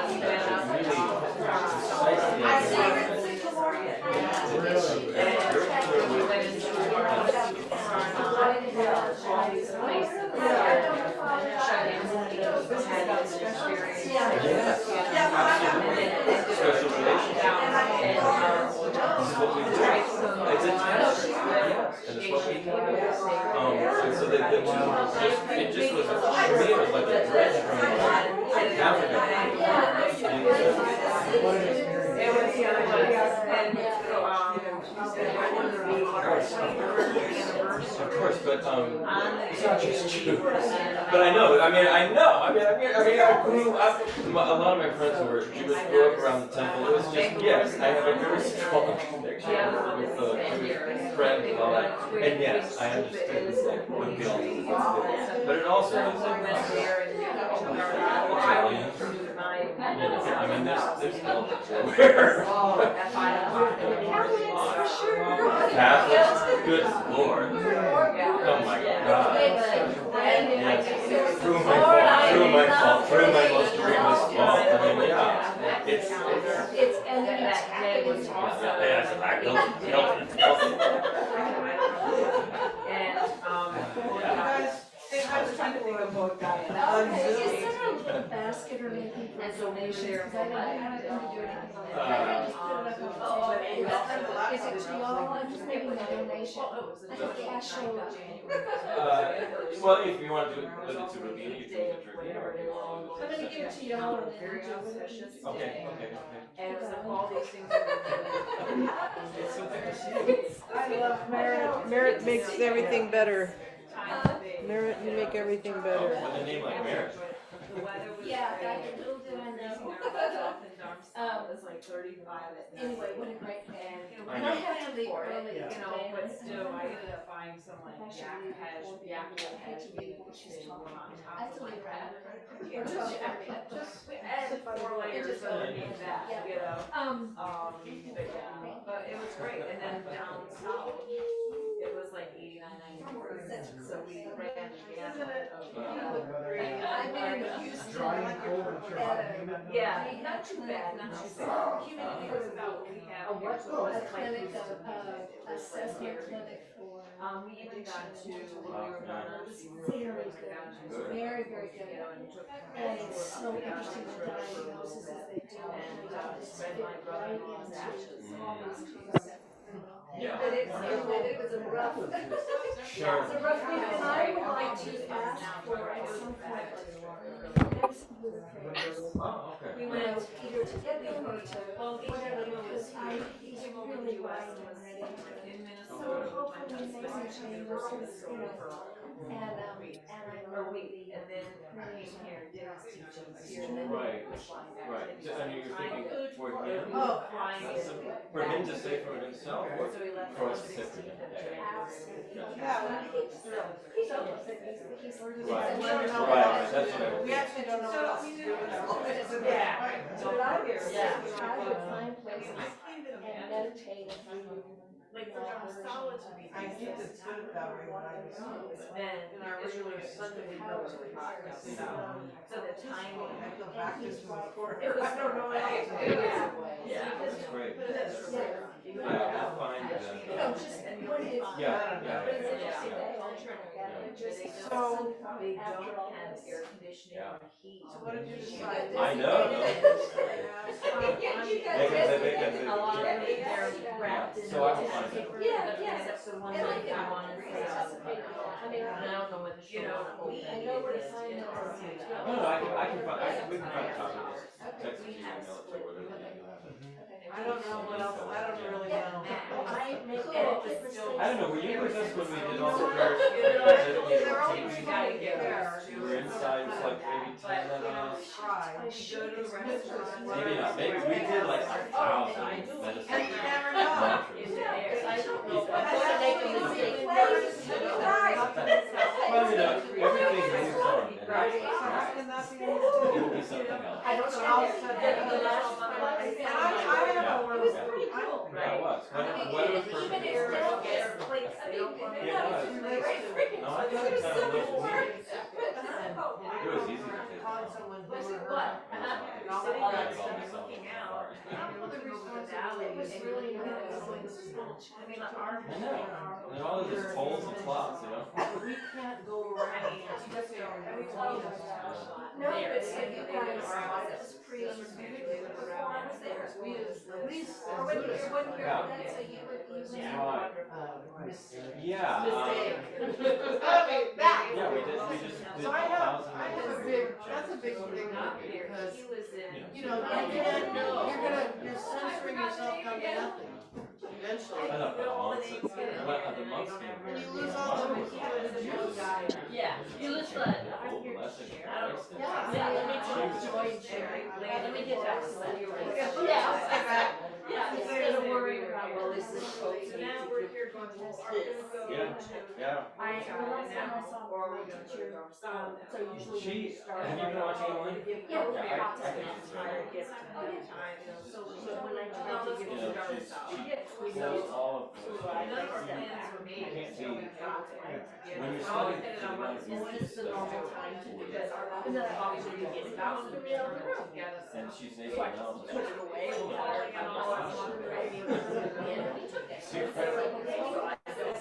You know, it almost doesn't matter. Right. Isn't that funny? Yeah. Yeah, okay. Right. That's probably this one. Yeah, I decided to go to. Yeah, they. I know when when was that kind of, Sunday, Right, so she's got when we it, went to she's- Drop Salad and and she- he went to She's tell, we're practicing like, it all the time. Yeah, but it's like, I did not see it, I would like to be able to guide, and it's not to say, so then we're able to see. Especially for Westerners. Oh, yeah, because if there's something I'm gonna. Understand. Talk to you about something. Understands the client. Somebody talk It's different with the. I didn't ask her, we're doing our hot dogs at the end. She So was that's so helpful. It doesn't come. No, well, go set it right. Okay. I usually. I'm gonna make it. Make sure we start. Yeah, we're still, you know, we have to do that coffee thing, and then I'll ask if you need one. Been there, done that. Okay. But nobody, You will. yeah. But I'm gonna have them to clean you from, get us a piece on the piano, honey. You probably take. You wanna get a something to protect the piano? And, Well, Wood. and, you know, the timing and everything, right, so overnight it down, you know, to get them next one. You just never know the timing. No, it gets, it gets, he sends the crickets every now and then. Oh, He no, never comes back for an, oh, I gotta release it. Just being very Just trying to kind do and well. offering friends. yeah. And if he- And he just was having one night. I don't know, it just depends on Robbie. Well, Their driving is. I see one. Do they have them in their We had one house? come into our house Okay, once, so yeah. they're cool here. We have a friend, they used to live here, and he said, oh, yeah, Tarantula's doing very well, he'd send them something. And they will do that, and you'll be driving outside, What do they do? and you'll see a car come back on the So, road, going, How long is it now, for tomorrow? meanwhile, this cow, didn't want to leave, so he actually, we were getting a cabin ready for the floor, and he came back and said, at the I'm same supposed to time, stay for as the the night. cars He come had a sleeping bag on the unmade bed. And, you know, he told him, take yourself, take your trash, take your, come back tonight, take it was just like, everybody just kind He of. doesn't, And I like, because I saw my life last. he didn't really, because he was like, my parents had been friends, he needed to stay for time, sure. Yeah, so it was a great trip. Wanted to make this dinner, he just sort of. Yeah, exactly. You gotta see the sides there. Yeah. I don't know if you remember that, So, but last time she still had eyebrows. I can't say he did. Well, then you We're gonna, we So I how said, we're gonna roll we need to have this space for sure. Listen, For our and own Judge, flexibility, and July, We're second, gonna they're doing keep so using a shower much. for 6 Right, let me months. know. Yeah. Wow. It's much better, short term. They live, Gives us more. they live, where are the water towers? They live near the water towers, so normally, like, they're in Timberwood Park, they're sort of just. Yeah, if you go down the road, Yeah, whatever, right, this right, way, exactly. and then go up that way, right over. other beings. And. Oh, yeah, I know, you love the cat. Oh, yeah. We And like I've the cat, of decided, course. they have not decided on a name yet, but I I, think the cat's and I'm going to call my grandson Finley. Yeah, grandson doesn't just need to be sitting in the box. Well, I think that's So- what They do need heat. I don't think where, you know, they're born. Right. And like, my youngest son's name is Peter. Yeah. I know, I mean, at any time this month now, it's gonna be fine for transition. Right. Does he know you're being released? Not yet, I mean, we're sort of waiting to see. What is his name? Right. Peter. Right. Right, Right, exactly. It's kind of cool that, you know, my Right. friend calls me Yvonne. So what he did was he, this weekend, he said he went to the coast. So the only person who calls me Yvonne is my mother, and I think, why can't I just? So he might come back. Grandson Finley. Yeah. There you go. And he'll have He one was of around them, 15. his friends will like, why did you bring this down? I don't know, she's always called me Finley, my whole life, you know, just got a weird grandmother. I know, You know, he keeps me guessing, and it's She said yes, I said yes, So, that so we don't have one generation. Yeah. I'm not a grandmother, Right. and my kids, I think she you said. know, it's like, Yeah. it's too much. Yeah, right. She's excited. Yeah, right. Like scare me over our head or whatever. Right, Whatever it right. is, it's like, oh, please don't tell. I just saw a picture of Exactly. old back in the day. They just So we'll see, we'll see. I mean, I recommend it. It's a little, but I recommend the name. Really? I ran, I mean, like Finley You mean Nolan. made out of him? made out of, they molded it into a plastic. And into Finn, a for thing. sure. It's actually quite beautiful. That's an Sassy, And amazing then plant. it ran. Yeah, daring, adventurous. Version of, I mean, that's what I see. So just, but yeah. yeah, Finley is just, and it's stuck. It's like, I don't, I'm. That's right. Knows I found you. There's something there, so we'll see what they decide. I don't think I told you, that was my major. Red, was it? Gabrielle's I found you. Disconnected. Ready to pair. I know, I can't hear anything, there's food in front of me.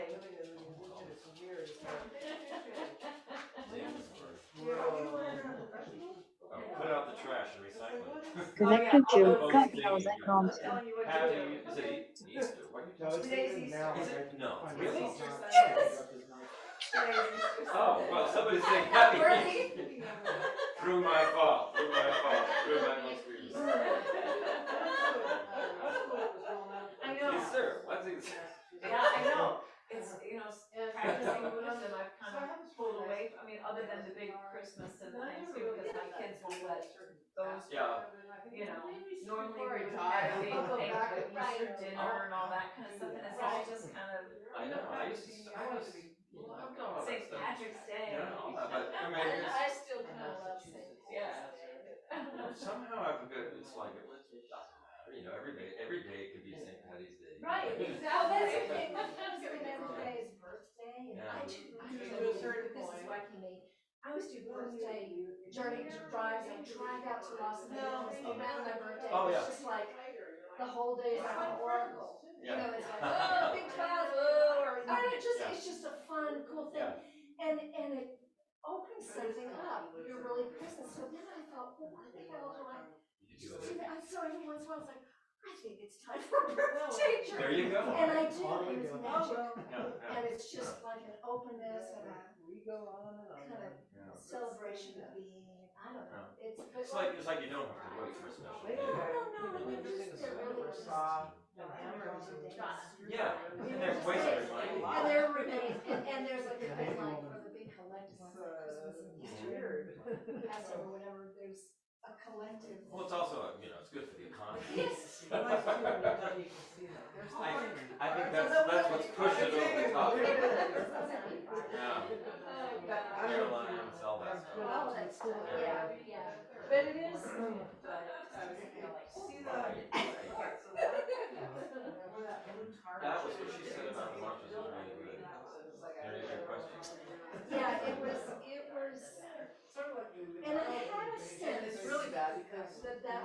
you know, I had a sense that I really wanted to hear it. So I said, But somehow, there's a presence. there's a presence. It's that eternal mind. But when you're actually asking help for help, that's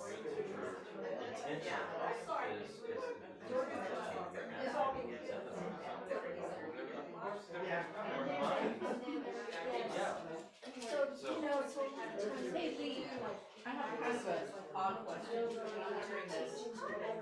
and does it talk to I mean, they're so powerful, not to negate any of the other practices, but just. Okay. all the practices. Yeah, they're all. But you give it the intention of what the practice is for, and you dedicate yes. the practice for that. No, I was just wondering, it's like down here, you know, there aren't. So encapsulates the whole thing, that's what your intention. Yeah, I mean, I have some students, they have like, You have a ton. Right, exactly. Oh, okay. So when you do Okay. prayers, I was just wondering about or like split levels or separate things. I'm thinking about, you know, all. It's still going. What are the nice, It's instant. It's instant. and it's not bound. because my vision was No. wherever I am, like if I end up. That's the thing. You can be boom right there with somebody else's. And sometimes we even feel Yes. the two people were right.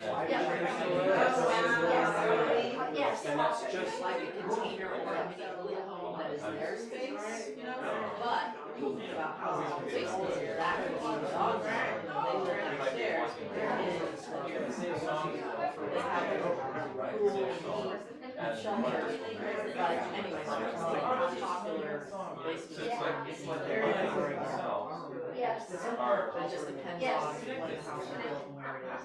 And it doesn't require being close. My ones aren't allowed. So that's a.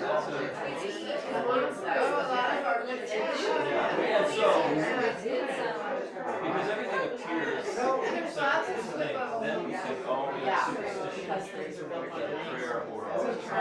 And it's very yeah, it's gonna be interesting because, you know, you're gonna move when you go out, when this is happening. Good, how are you this morning?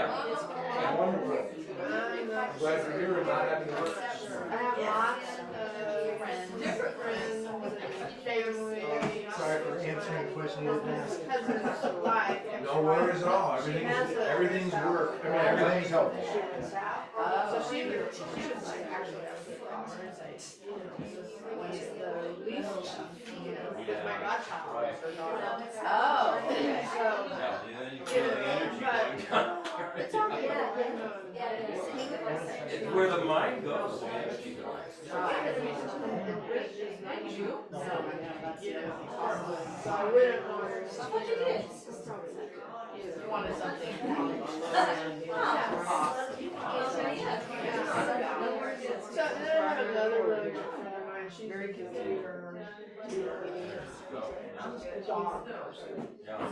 She actually took my dog, Addie, when Oh, yeah. Addie was 18 years old, and she just So, was like at and I don't need life. that. I don't need that. Go back to trial You today. can't fly her. Going back today. And she probably wouldn't even survive a car trip. It was like that to the floor. So far, our dog passed away. She said, "Oh, take her." You have a longer drive. She's It's a all good, therapist. I'm good, I'm going with the flow. She's a therapist. My wife, she may have already dictated what order it is. Exactly, so, I just go. Wow. with the She flow. she lived another year and Purity of, and she just thrived, Oh, that's but when she died, I'm not even able to read the book and I went properly. up there, Right. I get the end. Right. What did She you writes. think? What did I you can see think it so so far? clearly. Oh, it's, And you can understand why, how. alright, that it's hard to always talked compose about words. Addie had changed her life. She was like Because she would be in therapy. there sitting with them. Yes, yes. I mean, it's just like, it's Consume so much of it. Dogs. But it's always one of those. But she has the split level, and so I was thinking, because she, You really should. Have you been to her in-person teachings before? Remember we were on. Oh, that's right. And then, And then, you know, Okay. She's specializing in addiction This is my and second. adoption. Oh, no, that's not true. So- We had one in Austin. Well, I would like to adopt he said that was the first thing in the tomorrow. past. Well, we have this little friend now. We all trade off our Yes. So you know, like you forget that, so, you know, when we did what? that's where it just becomes so. I left my old jacket here yesterday, and I'm mistaken myself.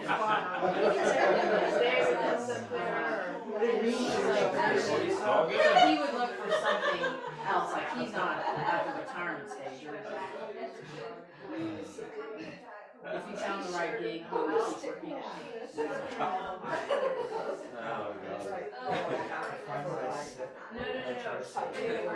You know, I hardly ever think of being supposed to ask, it's just any questions, but then somebody else asks questions. Oh, yes, I was wondering. Yeah, she does.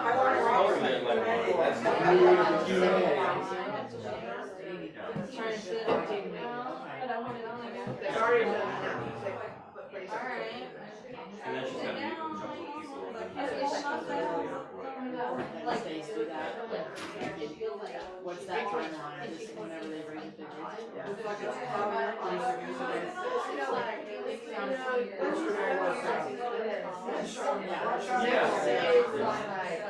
Oh, the opportunity. It's kind of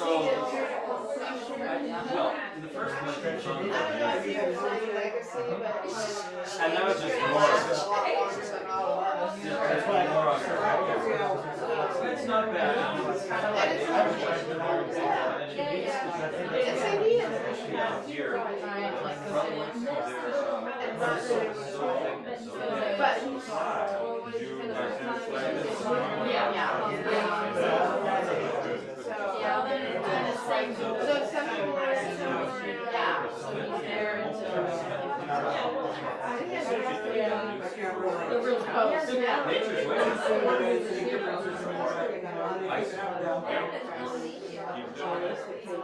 Remember, all this is not immediately helpful. Yeah.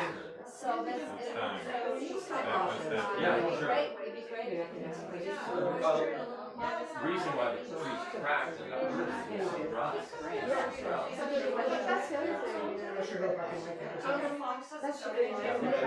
I have to think. I think the foxes are, they're making their life. in the in-person. So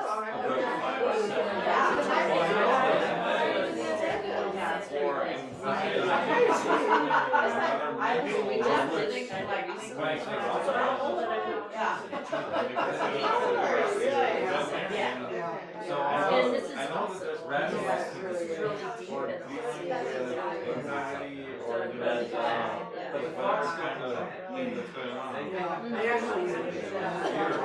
I think maybe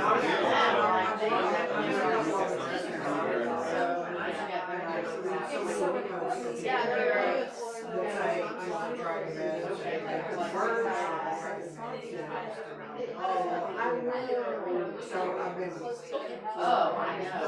That's good. Where you just, You know,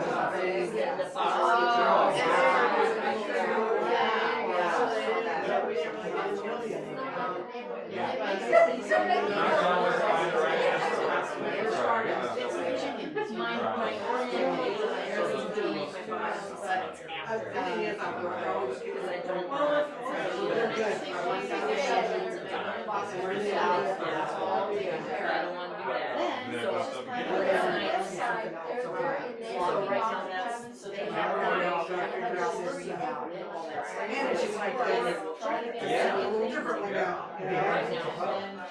It's always been like that. She was about a year old when she started. Aggressively taking over. In the last 2 years, she's almost 3 now. When he was a little tiny puppy, he was very fearful. This is all fearful. upstairs. And he was really fearful of space, but he didn't start getting any pressure. He's just scared of him. He's a huge dog, you know. So here's big dogs. Really running down. Afraid of it.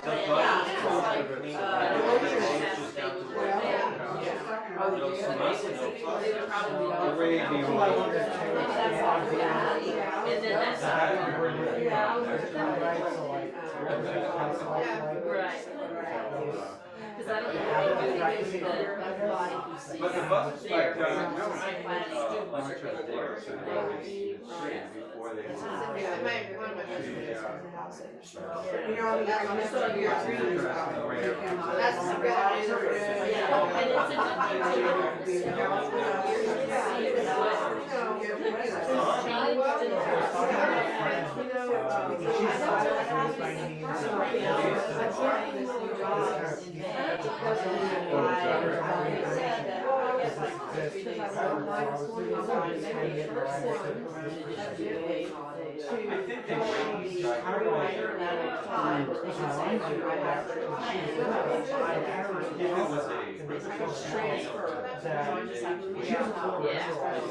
And it's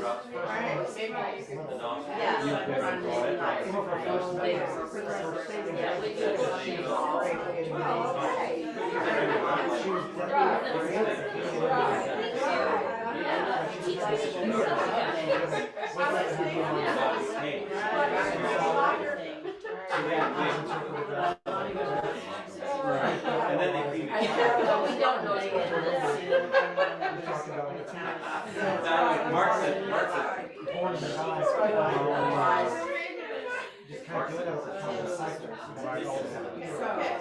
So you're.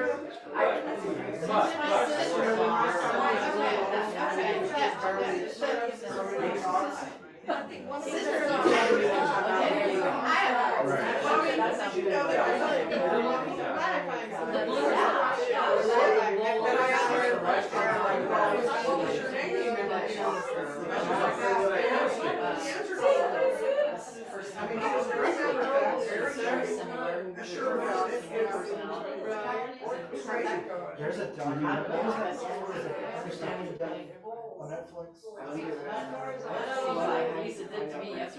Maybe it was understanding. Something about like three different type thing, and one of the episodes focused on people who remember like the past, and like it's just one of those like. I read books about Yeah, it's like actual stories of actual. They can walk past other people. Like you're one of the focus on is this 11-year-old boy. And then I guess like his parents brought him to like the VA that had that group of people that he said he was with. He was talking to him like it was yesterday. Like he was like family stories, and his kid was 11 talking about things that happened when he was like 45 or more. Like what? And in the presents, and they found the picture, like pictures of the kid actually claimed he was standing next to that person who was like his superior. And they took him to Japan.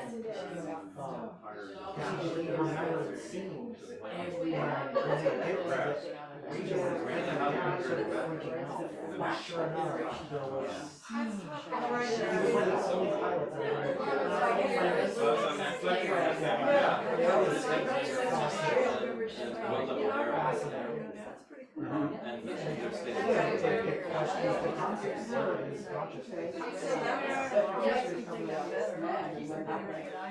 one of the families,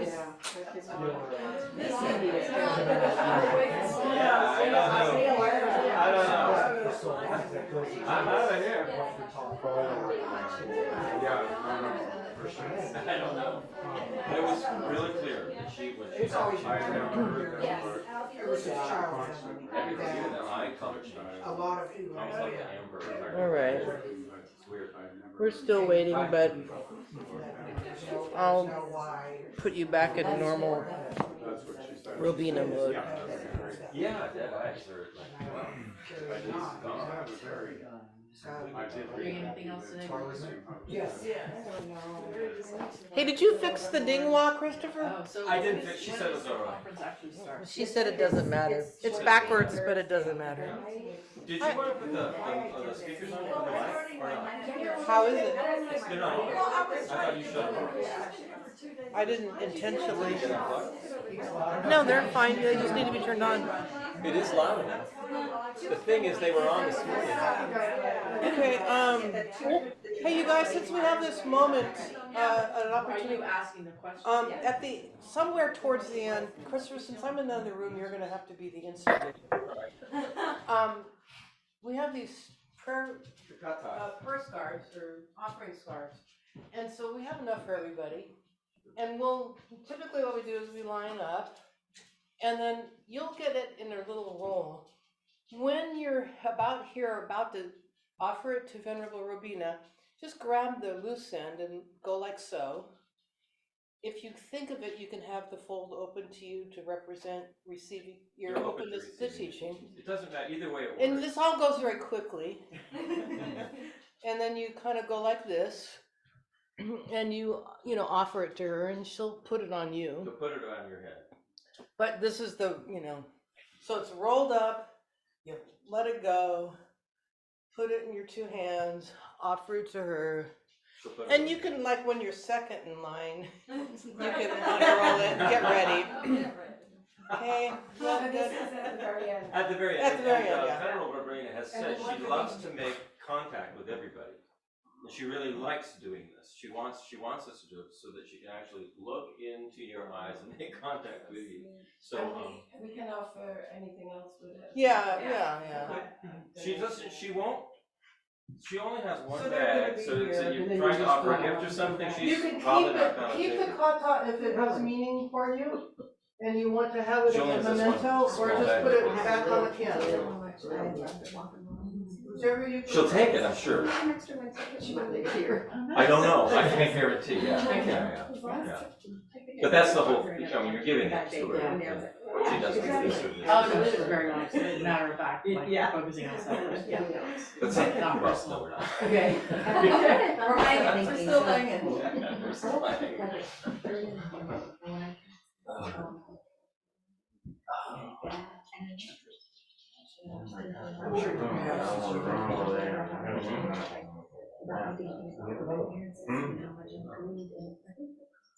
True. Oh, yeah. I didn't get a chance to look at information yet. You don't get a shot right away. You can't. I didn't realize. It's within. So just to prepare. Karate Kid move. We did that so well. The way you think of love is not. I'm making fire. I think that's fine. That is direction she should go. No. Yeah, I'm very happy. Well, You know? because remorse.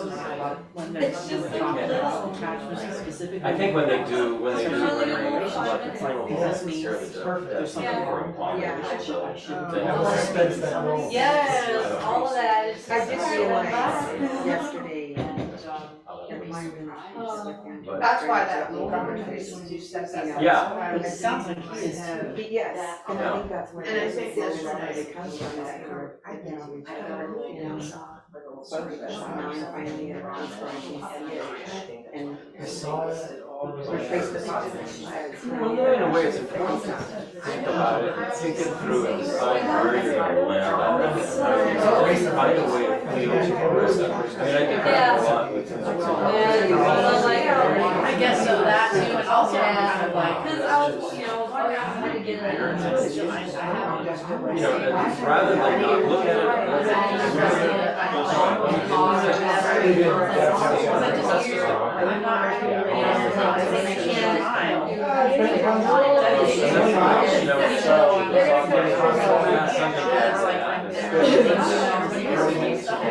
The woman turned that walks in.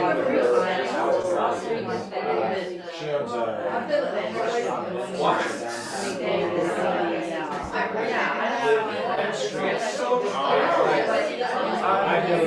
about it, at least 4 or 5 times a day you go, shut up. Same as like. But yeah, I saw it. She's coming down. Because it helps Very. like brain. So all sorts of things. Alright, good, they're here? They're on their way. Somebody saw something, so I'm But what if I do this now? Look at the power you have, one. I'm just a bored follower. There's actually a video that I use in my sociology class of this whole event of like herd thinking. And it's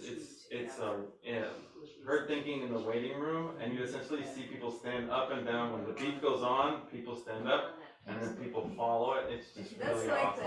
It's the conditioning, right? And then you start seeing, well, did the person learn the conditioning, and then they teach it to the other one, right? Outlaw. But they, Well, here's Tim. yeah, they all, up to. 1 minute. 1 minute. Yeah. 1 minute. Yeah.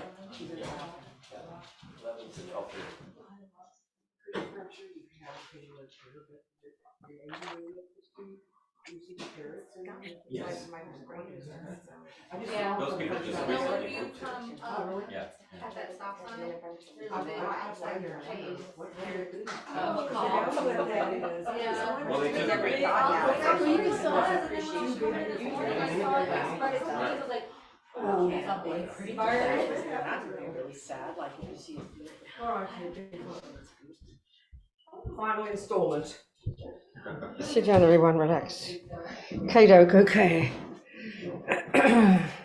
So maybe we can conclude about the death business.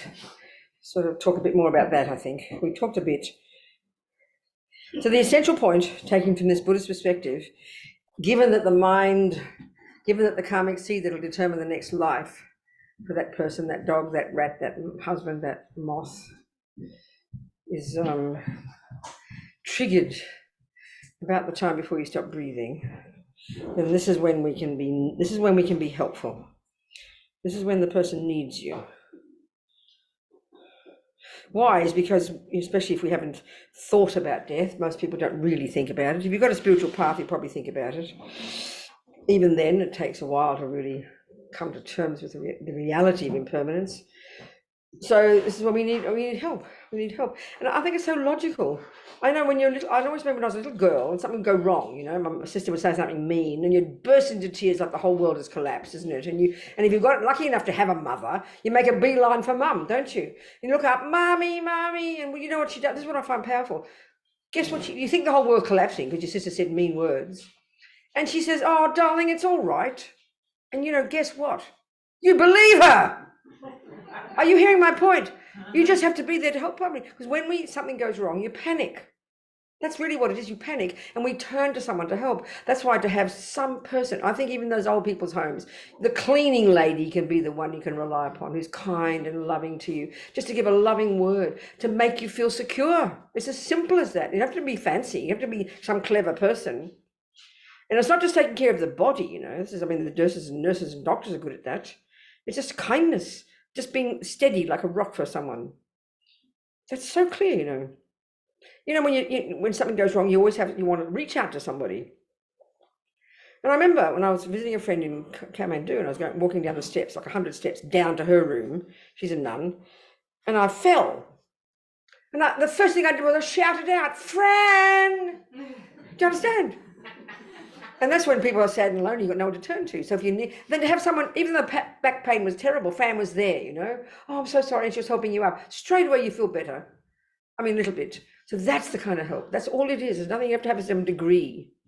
Just to be kind and not to bring your own fears and your own dramas and your own panic. That's a disaster, you know.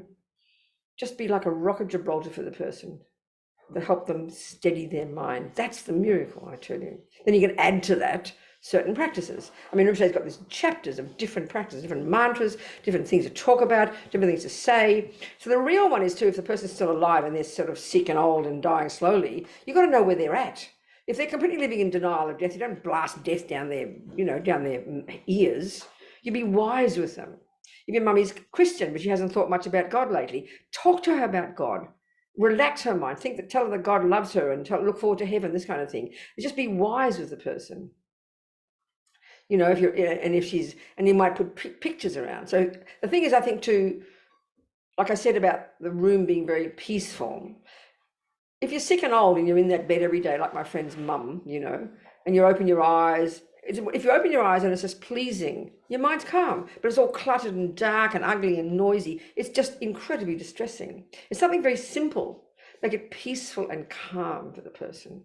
That gives their mind a chance to be calm. And then when the death process happens, the mind is being calm, it enables virtue to be there, the mind being spacious. Because when the mind is virtuous, it's spacious.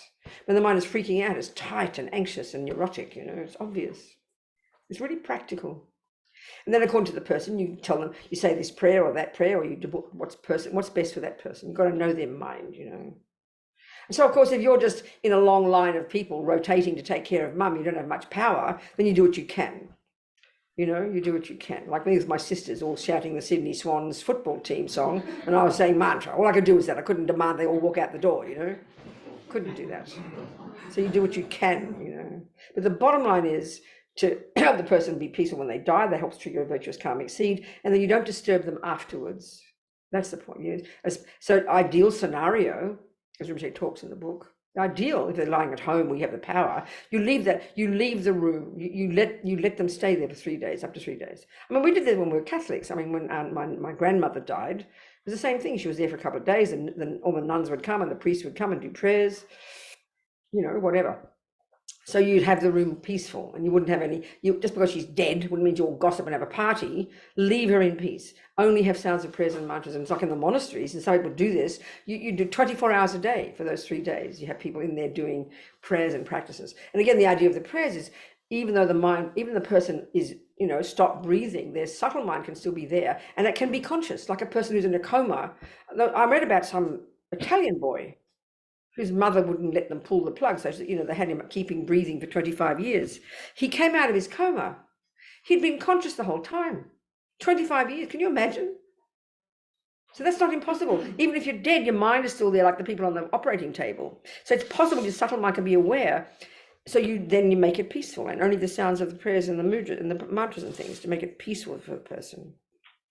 And don't have things in the room that kind of clutter and energize their attachment. That's something that's very specific to the Buddhist one, because attachment agitates the mind, stresses the mind. You cling, you know, you make it as peaceful as possible. That's the key point. And then adding the prayers and the business according to the person's, you know, where the person's at. And my feeling is, you know, it's sort of acceptable these days. It's quite common in the world for Buddhist prayers and things. I mean, it's sort of considered nice music. No one thinks of it as just religion trying to convert somebody. So it's a very pleasing sound, you know, can be calming for the mind. Like a friend of mine who's a Buddhist, has really had a lot of anxiety. He'd go to work every day on the train. He just had this really peaceful sound of like Dalai Lama singing a prayer very quietly. It completely brings your mind down calm, you know. Animals the same, you know. Help them be calm and peaceful. And don't bring your own junk in there. Don't bring your own fears and your own dramas, you know, just sort of be as objective as you can, and then loving and kind. So let's say your person is not religious and doesn't like music and doesn't want prayers. So then, you know, but they're still conscious. You talk to them. You talk about positive, you don't just rabbit on about nothing and just talk about silly memories. You try to get their mind to turn to their own positive qualities. So one of the things is to praise a person. Like we all feel guilt. When you die, you've got even more anxiety. Nobody thinks they did a good job with their life. So you just tell your mum, tell your grandma, even if you think she was a creep. I don't care. You tell her she's a good mother. What a good job you've done. I mean, you know yourself, one person praises you, it just lifts you. It lifts you. This is very powerful. When you make a person feel good, their mind's more relaxed again, instead of constant anxiety, you know. There's so many things you can do to be wise, and it's all just, it gives ideas in the book, gives you ideas, you know. But that's the bottom line, help them be peaceful and virtuous. That's the bottom line. And then, of course, after they stop breathing, depends on whether it's in the hospital or at home. So if it's at home, you can do the 3-day thing if you want. And many people these days die in institutions. Less and less seems to be a die at home, you know. And ideally, you try to find a situation in which there will be some possibility of peace and quiet. I mean, really, hospitals are not the ideal place to die, with respect to everybody. What's wrong?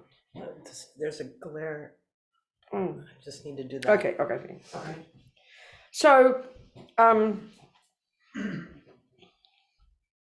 so for example, recently there's an old fella in New York, he's like 97 or something, slowly dying, you know, and he was in this place, it's not really like a hospital, but where you pay and there are helpers. And the fellow who was his, whatever, who was organising it all for him, he was taking care, and I'd go in there for an hour or so. And one time I went in, he was in a room with 2 other people, and the other guys were watching the television, there was chatting and noise, and the workers would come in and out, and there's poor Freddie, half pulling his clothes off all the time, half unconscious, or in a coma, but stressed out, and he's half out of the bed with his legs hanging out, and the workers just walking past. It was really distressing, you know. I mean, all people mean well. We just think, oh, he's old, he's unconscious, it doesn't matter. It matters terribly. So the fellow who was taking care of him managed from Freddie's own money to get him a single room and have care 24 hours, you know. It was quiet and we could play prayers. You just got to, you know, even if the person's unconscious, it still means their mind is still stressed out, you know. You know yourself. You know, and especially with drugging out, that's something that's important to think about. Like I said before, you've got to have a balance. It's an animal as well. We tend to think, drug them out of their brain. Oh, look at them, they look so peaceful. No, not at all. I remember I used to get this weird kind of arthritic pains, and I went to one hospital in Melbourne. My sister took me, and they refused to give. I just wanted a zap of steroids. They refused to give it to me. They wanted it to be sort of organic or something. I don't know what. So I was living all this pain. They tried to give me. Now what was it? They tested and couldn't find what it was. And eventually gave me what's that drug? What's a strong drug? Morphine. Thank you. Oh, wow. And all I know is it zonked me out. I mean, it was like my mind was not happy, and I don't want to be like that when I'm dying. My mind was not happy. It was sort of like it changed things in the mind, you know, and you couldn't think properly. That's awful. It's like if you're in a fever, you're living in la la land. So to try and be as sane as you can, as clear as you can. And then if you've got some pain, but you've also got loving people around you and it's supportive, you can help them be calm, you know. That's the crucial thing. Because the body is one thing, the mind is another, you know.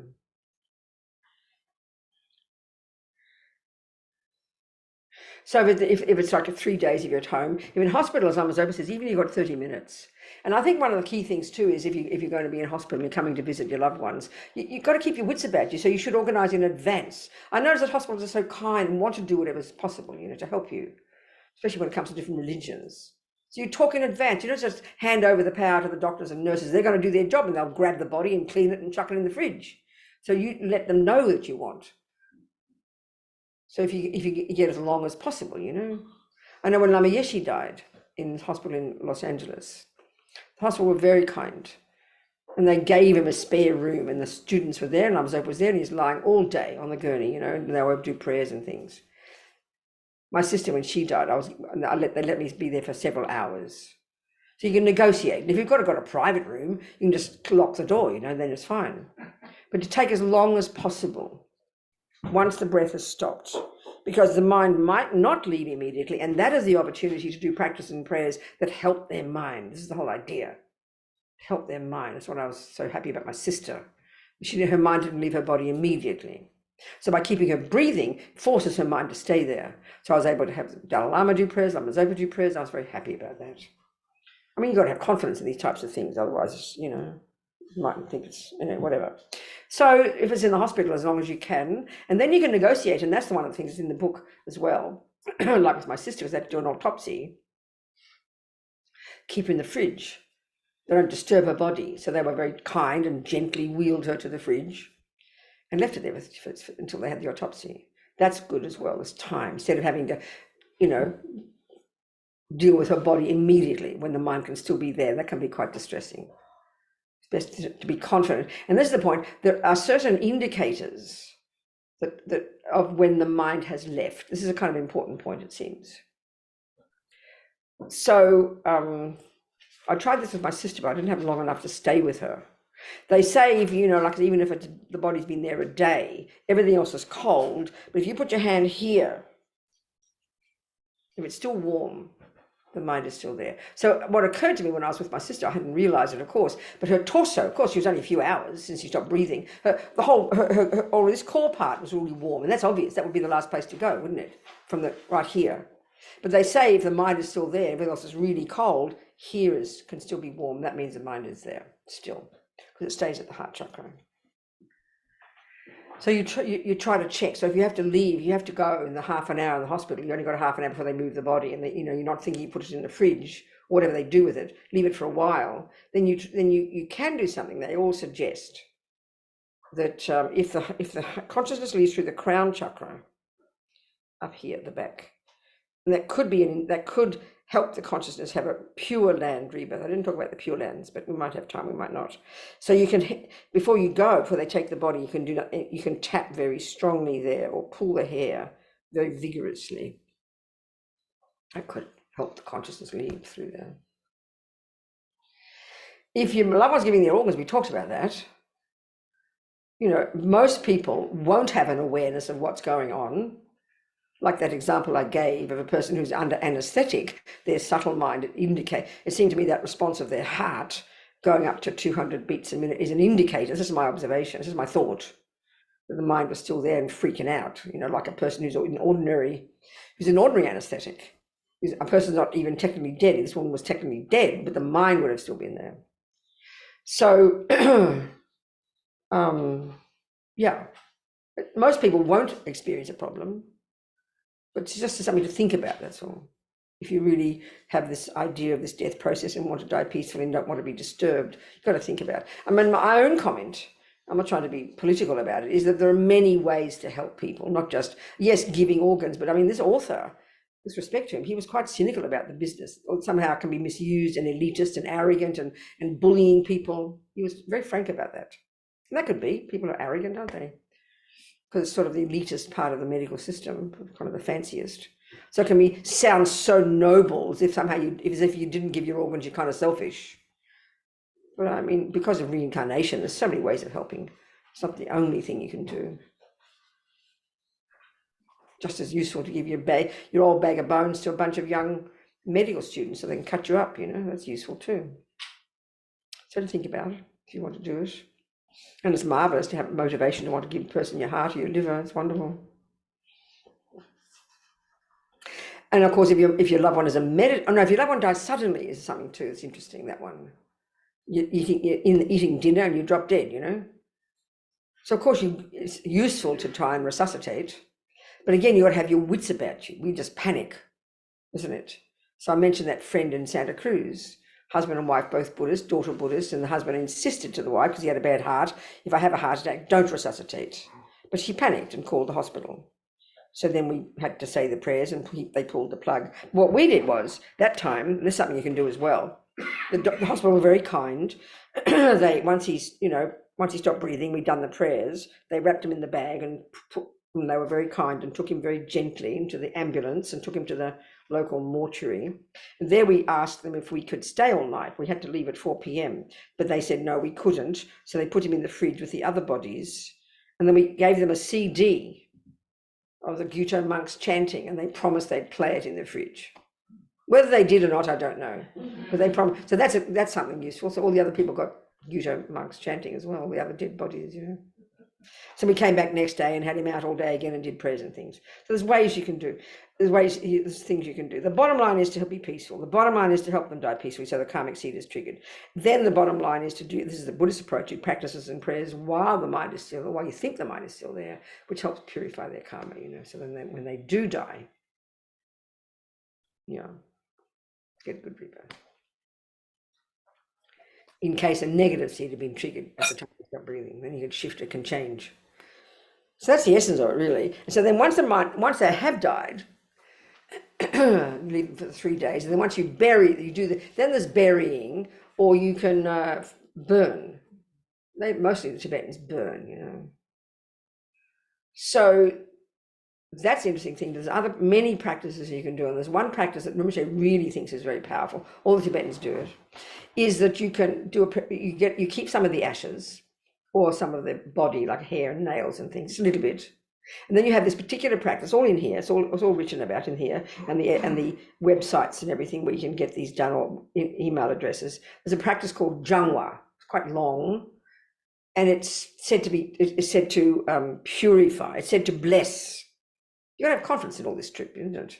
bless the ashes, invokes the Buddhas into, kind of blesses the ashes with the presence of the Buddhas. That's what they say. And it's very beneficial for the person and also very beneficial for you, they say, because Rinpoche talks about how there's no great benefit in burying your loved one and then going there and offering flowers. It's very nice, but not much merit, not much benefit for the person and not much benefit for you. Whereas if you bless their ashes or bless their body, then it's somehow very beneficial if you go there and offer flowers, because you're somehow it's related to the Buddhas. I mean, he talks about it in there. And then the other thing you can do with those blessed ashes, and this is quite nice, instead of having a canister on your mantelpiece, you know, of your dead husband's ashes, you have some blessed, and then you can have them, get them made. It's in here as well in the book. You can get them at different places, get them made into little, mixed with, you know, and make a stupa or a statue or a little tsatsa, a little kind of image. You mix the ashes with that. So then you're absorbing it into this little holy object. So it becomes very beneficial, that's what they say. And I think for people it's nice. One woman whose son died, he was about 40.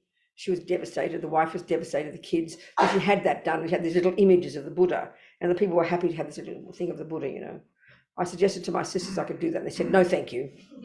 So I got my ashes. I managed them to give me some ashes so I can make little satsas for my sister's ashes. And then it's really important also to give things away. It's very beneficial for their karma if you make sure they have a will, you know, and give everything away and make use of their money and their resources. Especially do something useful, like, you know, do something beneficial with them. Like, you know, give to a Dharma center or have books printed or something useful that's beneficial for their karma. Things like that. There's lots of practices. So there's practices to do in the weeks and months before. There's practices to do close to the time of death. There's practices to do when their mind stops, breath stops. There's practices to do during the 3 days. There's practices to do after the 3 days. There's lots of information. Like I said, more than half the book is those practices. And it's just kind of like yeah, it's very helpful. Lots of things. So it's up to you. So I think that's about it. Now you can ask me questions before we finish, if you want to. Yeah, go. Yes. I'm just going to give you a little bit of background. So this morning I woke up and I was cuddling with my dog. Start again, darling. I woke up this morning and I was cuddling with my dog and I felt this immense love for my dog. Yeah. And it got me thinking about my parents and when they died and how much I grieved for them because I loved them so much. So I'm struggling with this idea of how do you love and remain detached? Yes, right. Exactly. It's a really good question. And the key to that is even first theoretically knowing the difference between attachment and love. That's really the essence of it. So again, just a theory, or just to start with a theory and you'll recognize. So attachment, if you had mainly attachment and not much love, do you understand? If you didn't, so okay, what's love? Love is the positive state of mind. And one of the key factors, one of the key characteristics of the positive states of mind, we know that, they're connected to others. When you're patient, loving, kind, generous, forgiving, there's a sense of connectedness, wouldn't you agree, to other beings, not just you. And when the other ones are predominant, it's all about me. And it's not being mean, but it just is like that. Are you hearing my point? So attachment, if you had mainly attachment and not much love, as long as the dog did everything nice and made you feel good, but after a while, because your attachment in the beginning gets all excited, and then people do this, they've got their dogs at Christmas and they give them away afterwards because you get bored. So it's only attachment and not much love. If you've got only have a partner who's beautiful and cute, then after a while you look in the bed, they're boring, you chuck them out and get another one. The attachment is very self-centered and it doesn't last because it exaggerates somebody's deliciousness and then you get bored after a while. So you chuck it out and get another one. So love if there's love in the relationship, it'll sustain you in that, where even if the dog gets shitty and smelly, you'll still love her because you want to make her happy and you have compassion. Do you understand? So the thing is, there's masses of attachment. Of course, we have masses of attachment for our pets because they usually behave nicely, I mean, not like your husbands and things. Dogs just wag their tails and adore you, So that can be very, very, very, very nice for us. So you just have to learn to see the difference. That's all. Attachment's self-centered. Love is empathetic.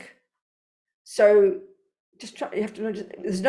You know the theory. You have to learn to identify. And when attachment doesn't get what it wants, if attachment's very strong, you get irritated and upset and bored or angry. Do you understand? So it's mainly attachment. Then you'll chuck your dog out, and you chuck the hubby out as well. Do you understand? So you've got to see the difference. And then it's hard. So it's important not to bring your attachment into the drama of your dog if she's dying, because that'll just make her more, if you're weeping and clinging to your hubby or the dog, that's the worst thing possible for them, because that's going to increase their panic. So be very detached, keep your behavior very quiet and calm. You can weep outside, you know. Do you understand? Because dogs are very sensitive to even emotions and stuff. And it can be, if it's very cloying and yucky, it's not good for anybody. So do that outside, but bring your sanity and your clarity when you're close to the person dying. Do you understand? Yeah. Yes. I've been wondering about karmically, if there is a difference between committing suicide or killing another being. No, exactly. Of course, the karma is different. So every action is slightly different. But the principal thing to really think about, which makes the difference, the key factor, I mentioned before, a complete action, it has to be the object, the intention and the motivation. You do the action and there's a result. That's a complete action, roughly speaking, of stealing, killing, lying, loving, whatever it might be, roughly speaking. So the key factor in killing yourself or someone else is the motivation. So best not to kill anybody, including yourself, because we're not that wise, you know, we're just going to make a mess. As well as and that's where the one more and more these days of not euthanasia, yeah, but killing yourself, more and more of killing somebody or killing your own self. We think it's all nice theory. We have got the right. Everyone's got the right to do anything. We have to realize the consequences. And that's the Buddhist point, why when you realize the intensity of the fear that arises naturally at death, that's what they've observed. So there's background. I mean, in the West, we don't think of having a past death, so we don't think of any fear of death. But it's a very powerful one. And if you don't factor that in, and when you kill yourself, you might think, oh, theoretically, I'm allowed to kill myself. And then this intense fear kicks in. Well, it's a bit late now. You've taken the pill, you know. I mean, it'll be awful for you to have all this fear and drama at the time of death. It'll make a complete mess. And because we're not clairvoyant and we don't know the results. So the key point really is motivation. So this is where it's also important. You can decide to kill your dog. And you really, maybe you say you mean well. You've got compassion. There's always self-centeredness there. So there's two things going on. There's the karma for you and the karma for the dog. So because you have no certainty that your dog, especially if you're a crazy dog, you know, I mean, his mind's paranoid the whole time. It's guaranteed he's going to get a lower realm rebirth. You can almost argue that because his mind is so distressed.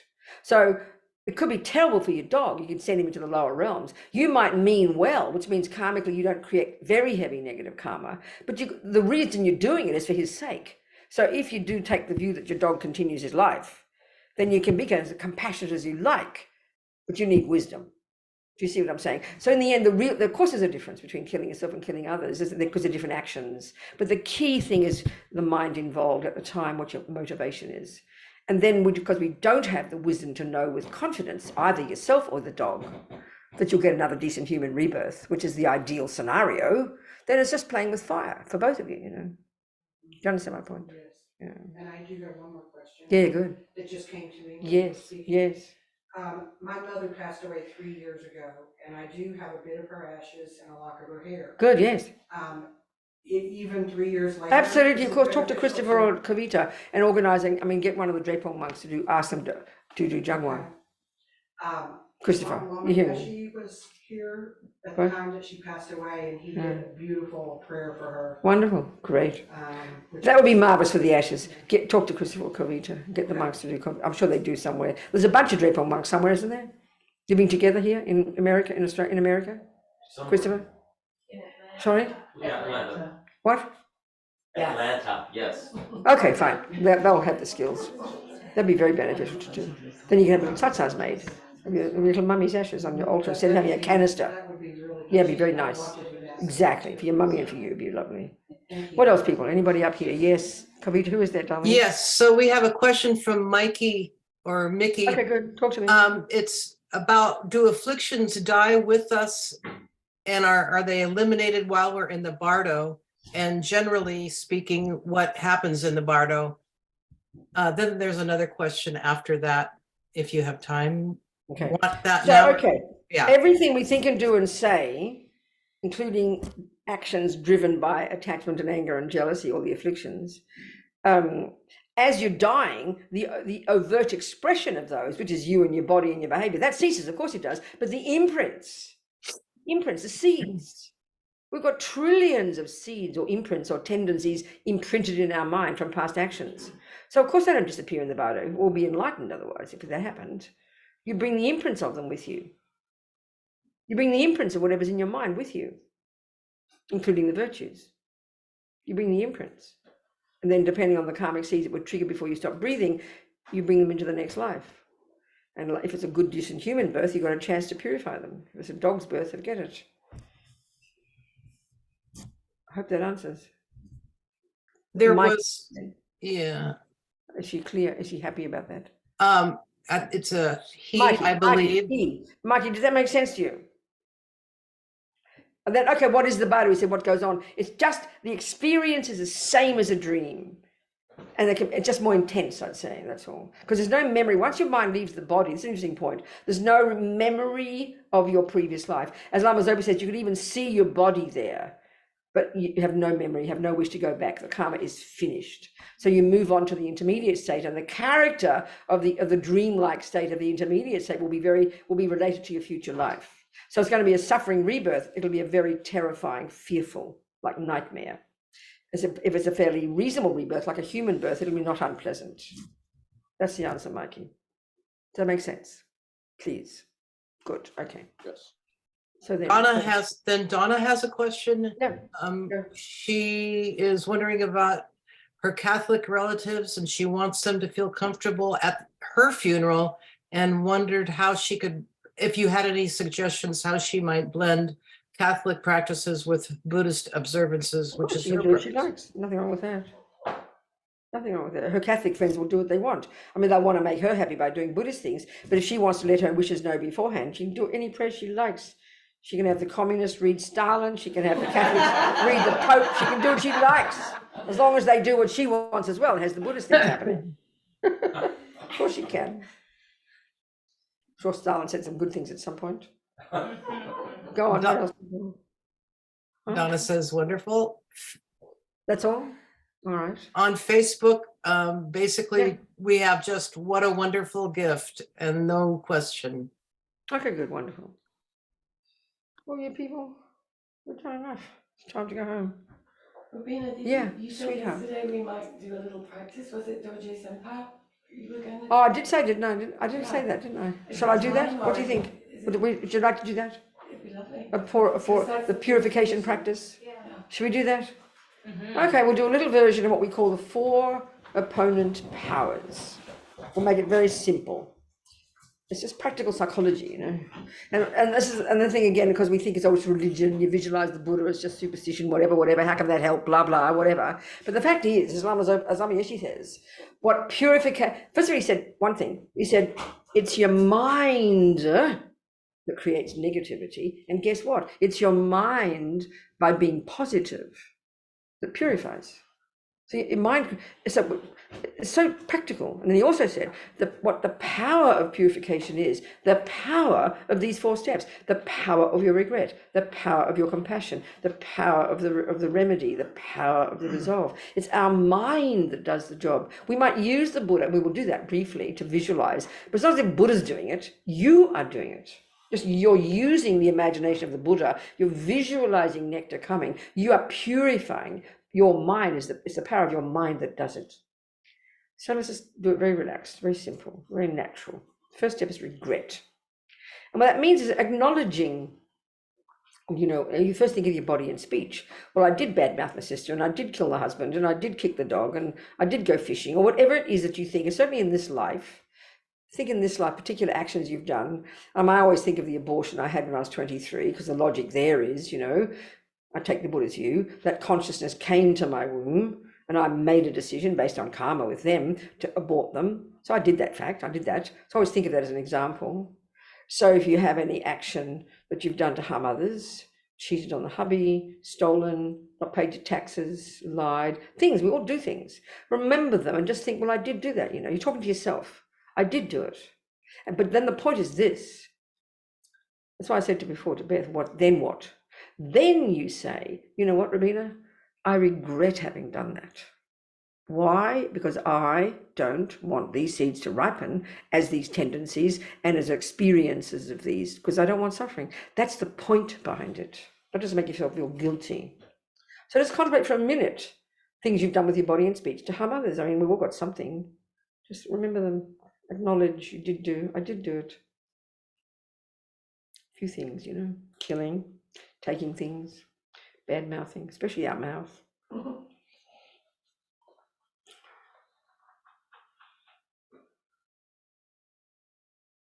Especially, if you feel it's not fair. Your sister's even more mean than you. But still, I did do what I did. I did my bit. But then you have to think right now, this regret is not guilt. You think, I regret having done that because that means it sowed seeds in my mind. I don't want those tendencies. I don't want the results of these suffering. I'm sick of suffering. I'm fed up with this suffering. That's the meaning of regret. I'm sick of suffering. And then if you can think, whatever I've done in the past that I've forgotten, past lives as well, ever I've done with my body and speech to harm others. And if you think about it as a Buddhist, the vows I've broken, my broken Samaya, all of these things, I regret. You're talking to yourself. I regret because I am sick of suffering. I don't want these habits. I don't want these tendencies. I'm sick of suffering. It's like kindness to yourself. Really mean that so sincerely. I'm sick of suffering. I regret from the depths of my heart.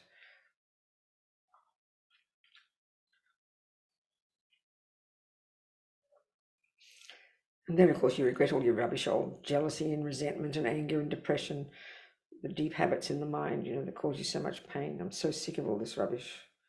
I'm sick of suffering. So next step, the next R, reliance. It's 2 parts. Whom can I turn to? Where's the doctor? That's the good analogy. Well, Buddha's our doctor in this framework. So we visualize above our head the Buddha. If you're familiar with this practice, fine. If not, don't worry. Visualize Vajrasattva. Otherwise, just this kind of imagine enlightened energy in this form, white light body. Doesn't matter if you visualize. If you've got a Lama, then see as your Lama. If not, just visualize this energy, the Buddha energy above your crown, white light, perfect, blissful, kind, compassionate. Instead of being happy that you've got found a good doctor, here we're using Buddha's methods. So delighted you've got decent methods, a decent doctor. But you use the medicine you use to purify yourself. The Buddha doesn't purify you. You purify you. You heal yourself. So then the second part is now we rely upon, as they say, suffering sentient beings. Regret, the first step, is like compassion for yourself. I regret having done that because I don't want suffering. So now you think of those you've harmed. They don't want suffering either. So you really regret for their sake, if you like, have compassion. I must purify myself for their sake. All those I've harmed. The baby I aborted, the ants you killed, the husband you cheated on, whatever.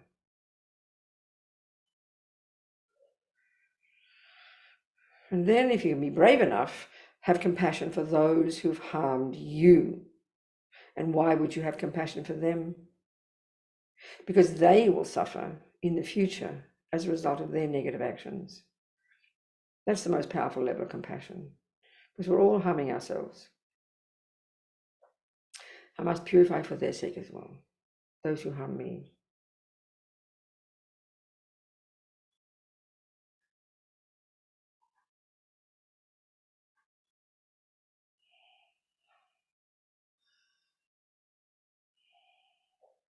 So now the third step, the remedy. So this is a little visualization, okay? And visualization just means your mind. Whatever your mind thinks, it leaves those imprints in your mind. So imagine from the Buddha, powerful nectar. We'll just do it 3 times. Powerful nectar pouring out, arcing around like a hose of energy, entering into you, filling you completely, and washing out all the imprints, all the karmic imprints, all the karmic seeds of all the actions we've ever done to harm any sentient being since beginningless time. Washing out, and it all leaves through the lower part of your body like filthy liquid. Just say the mantra 3 times and you visualize that, wanting that, delighting in that, It's powerful nectar coming from the Buddha, filling you completely, washing out all the rubbish. Not one atom left. Disappeared into space. Om Vajrasattva Samaya Manupalaya Vajrasattva Tenopatita Dido me bawa Sutoshayo me bawa Suposhayo me bawa Anurakta me bawa Sarva Siddhi mem Prayatsa Sawa Karma Sutsa me Sitam Shriyam Kuruhung Ha ha ha ho Bhagavan Sarva Tathagata Vajramame Musa Vajrabha Mahasama Sattva Ahung Pe Om Vajrasattva Samaya Manupalaya Vajrasattva Tenopatita Dida me bawa Sutoshayo me bawa Suposhayo me bawa Anurakta me bawa Sarva Siddhi me Prayatsa Sawa Karma Sutsa me Sitam Shriyam Kuruhung Ha ha ha ha ho Bhagavan Sarva Tathagata Vajramame Mutsa Vajrabha Mahasama Sattva Ahung Pe Om Vajrasattva Samaya Manupalaya Vajrasattva Tenopatita Dida me bawa Sutoshayo me bawa Suposhayo me bawa Anurakta me bawa Sarva Siddhi me Prayatsa Sawa Karma Sutsa me Sitam Shriyam Kuruhung Ha ha ha ha ho Bhagavan Sarva Tathagata Vajramame Mutsa Vajrabha Mahasama Sattva Ahung Pe. Full of this radiant nectar. All the negativity gone, disappeared like space, into space. Not one atom left. Marvelous.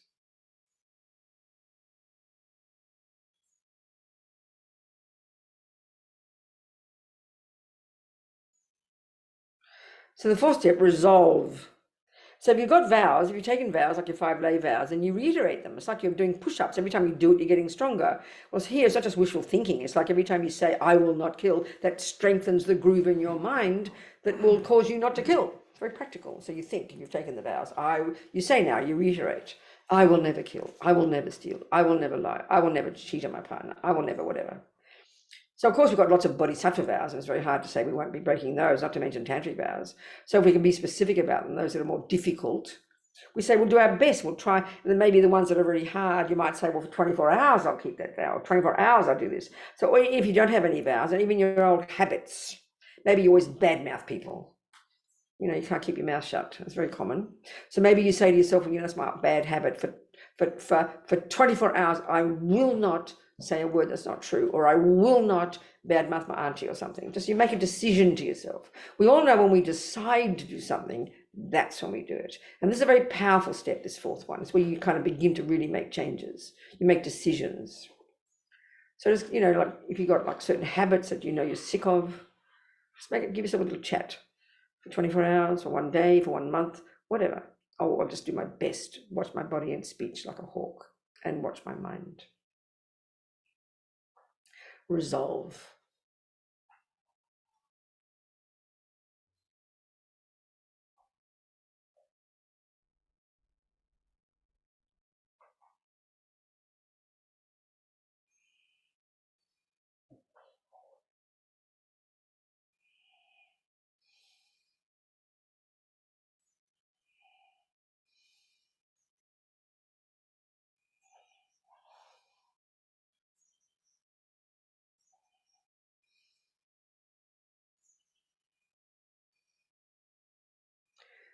So now you imagine Vajrasattva, this energy of the Buddha kind of dissolves into light and absorbs through your crown, becoming oneness with your body, speech, and mind.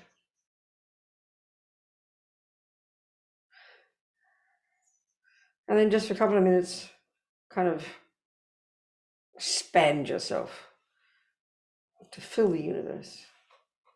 Clear, vast, spacious, pleasing, joyful, no thoughts, no thoughts.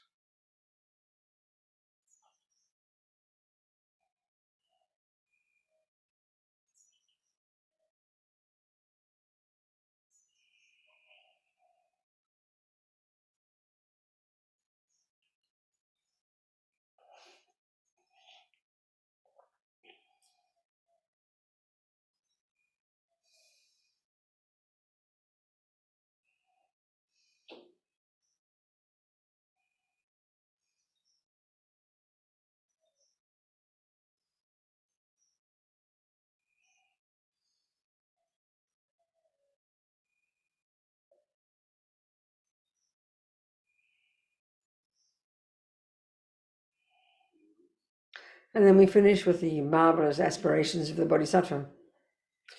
4 immeasurable thoughts.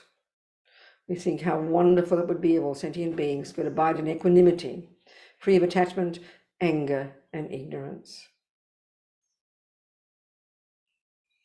May they abide so.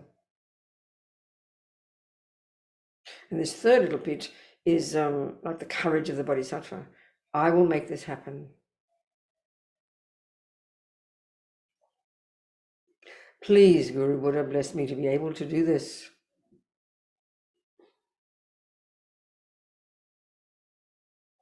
How wonderful it would be if all sentient beings could be free of suffering and its causes. May they be free. I will make this happen. Please, Guru Buddha, bless me to be able to do this.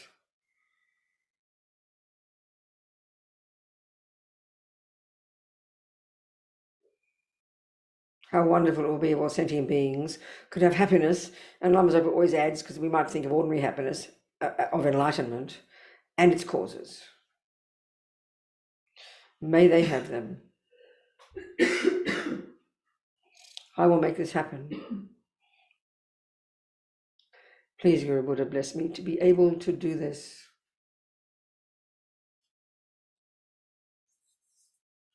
How wonderful it will be if all sentient beings were never parted from higher rebirths and liberation's excellent bliss.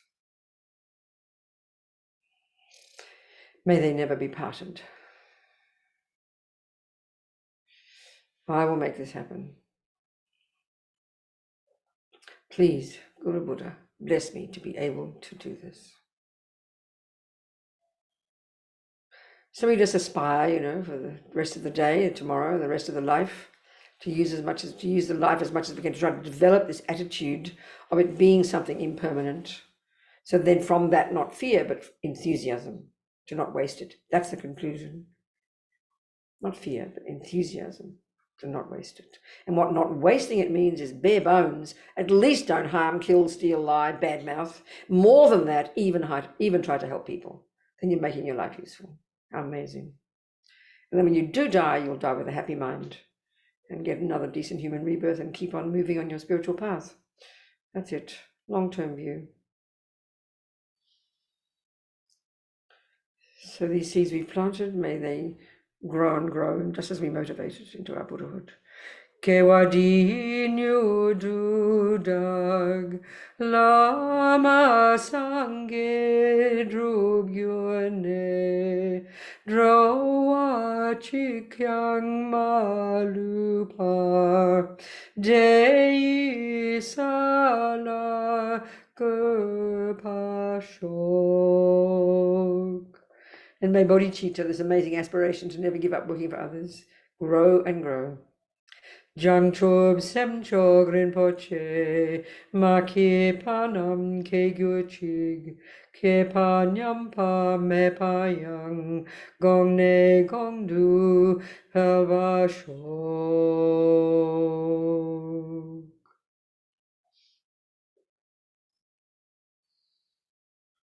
And may all the holy beings live long. May the Dalai Lama and our own teachers and all the good people on the planet, may they live long. The world needs them badly. And may we live long so we can make the most of our lives. And that's about it. Thank you, people. Thank you, folks. On Zoom, so kind. Can we make a tata offering? A who? Tata? Oh, sure.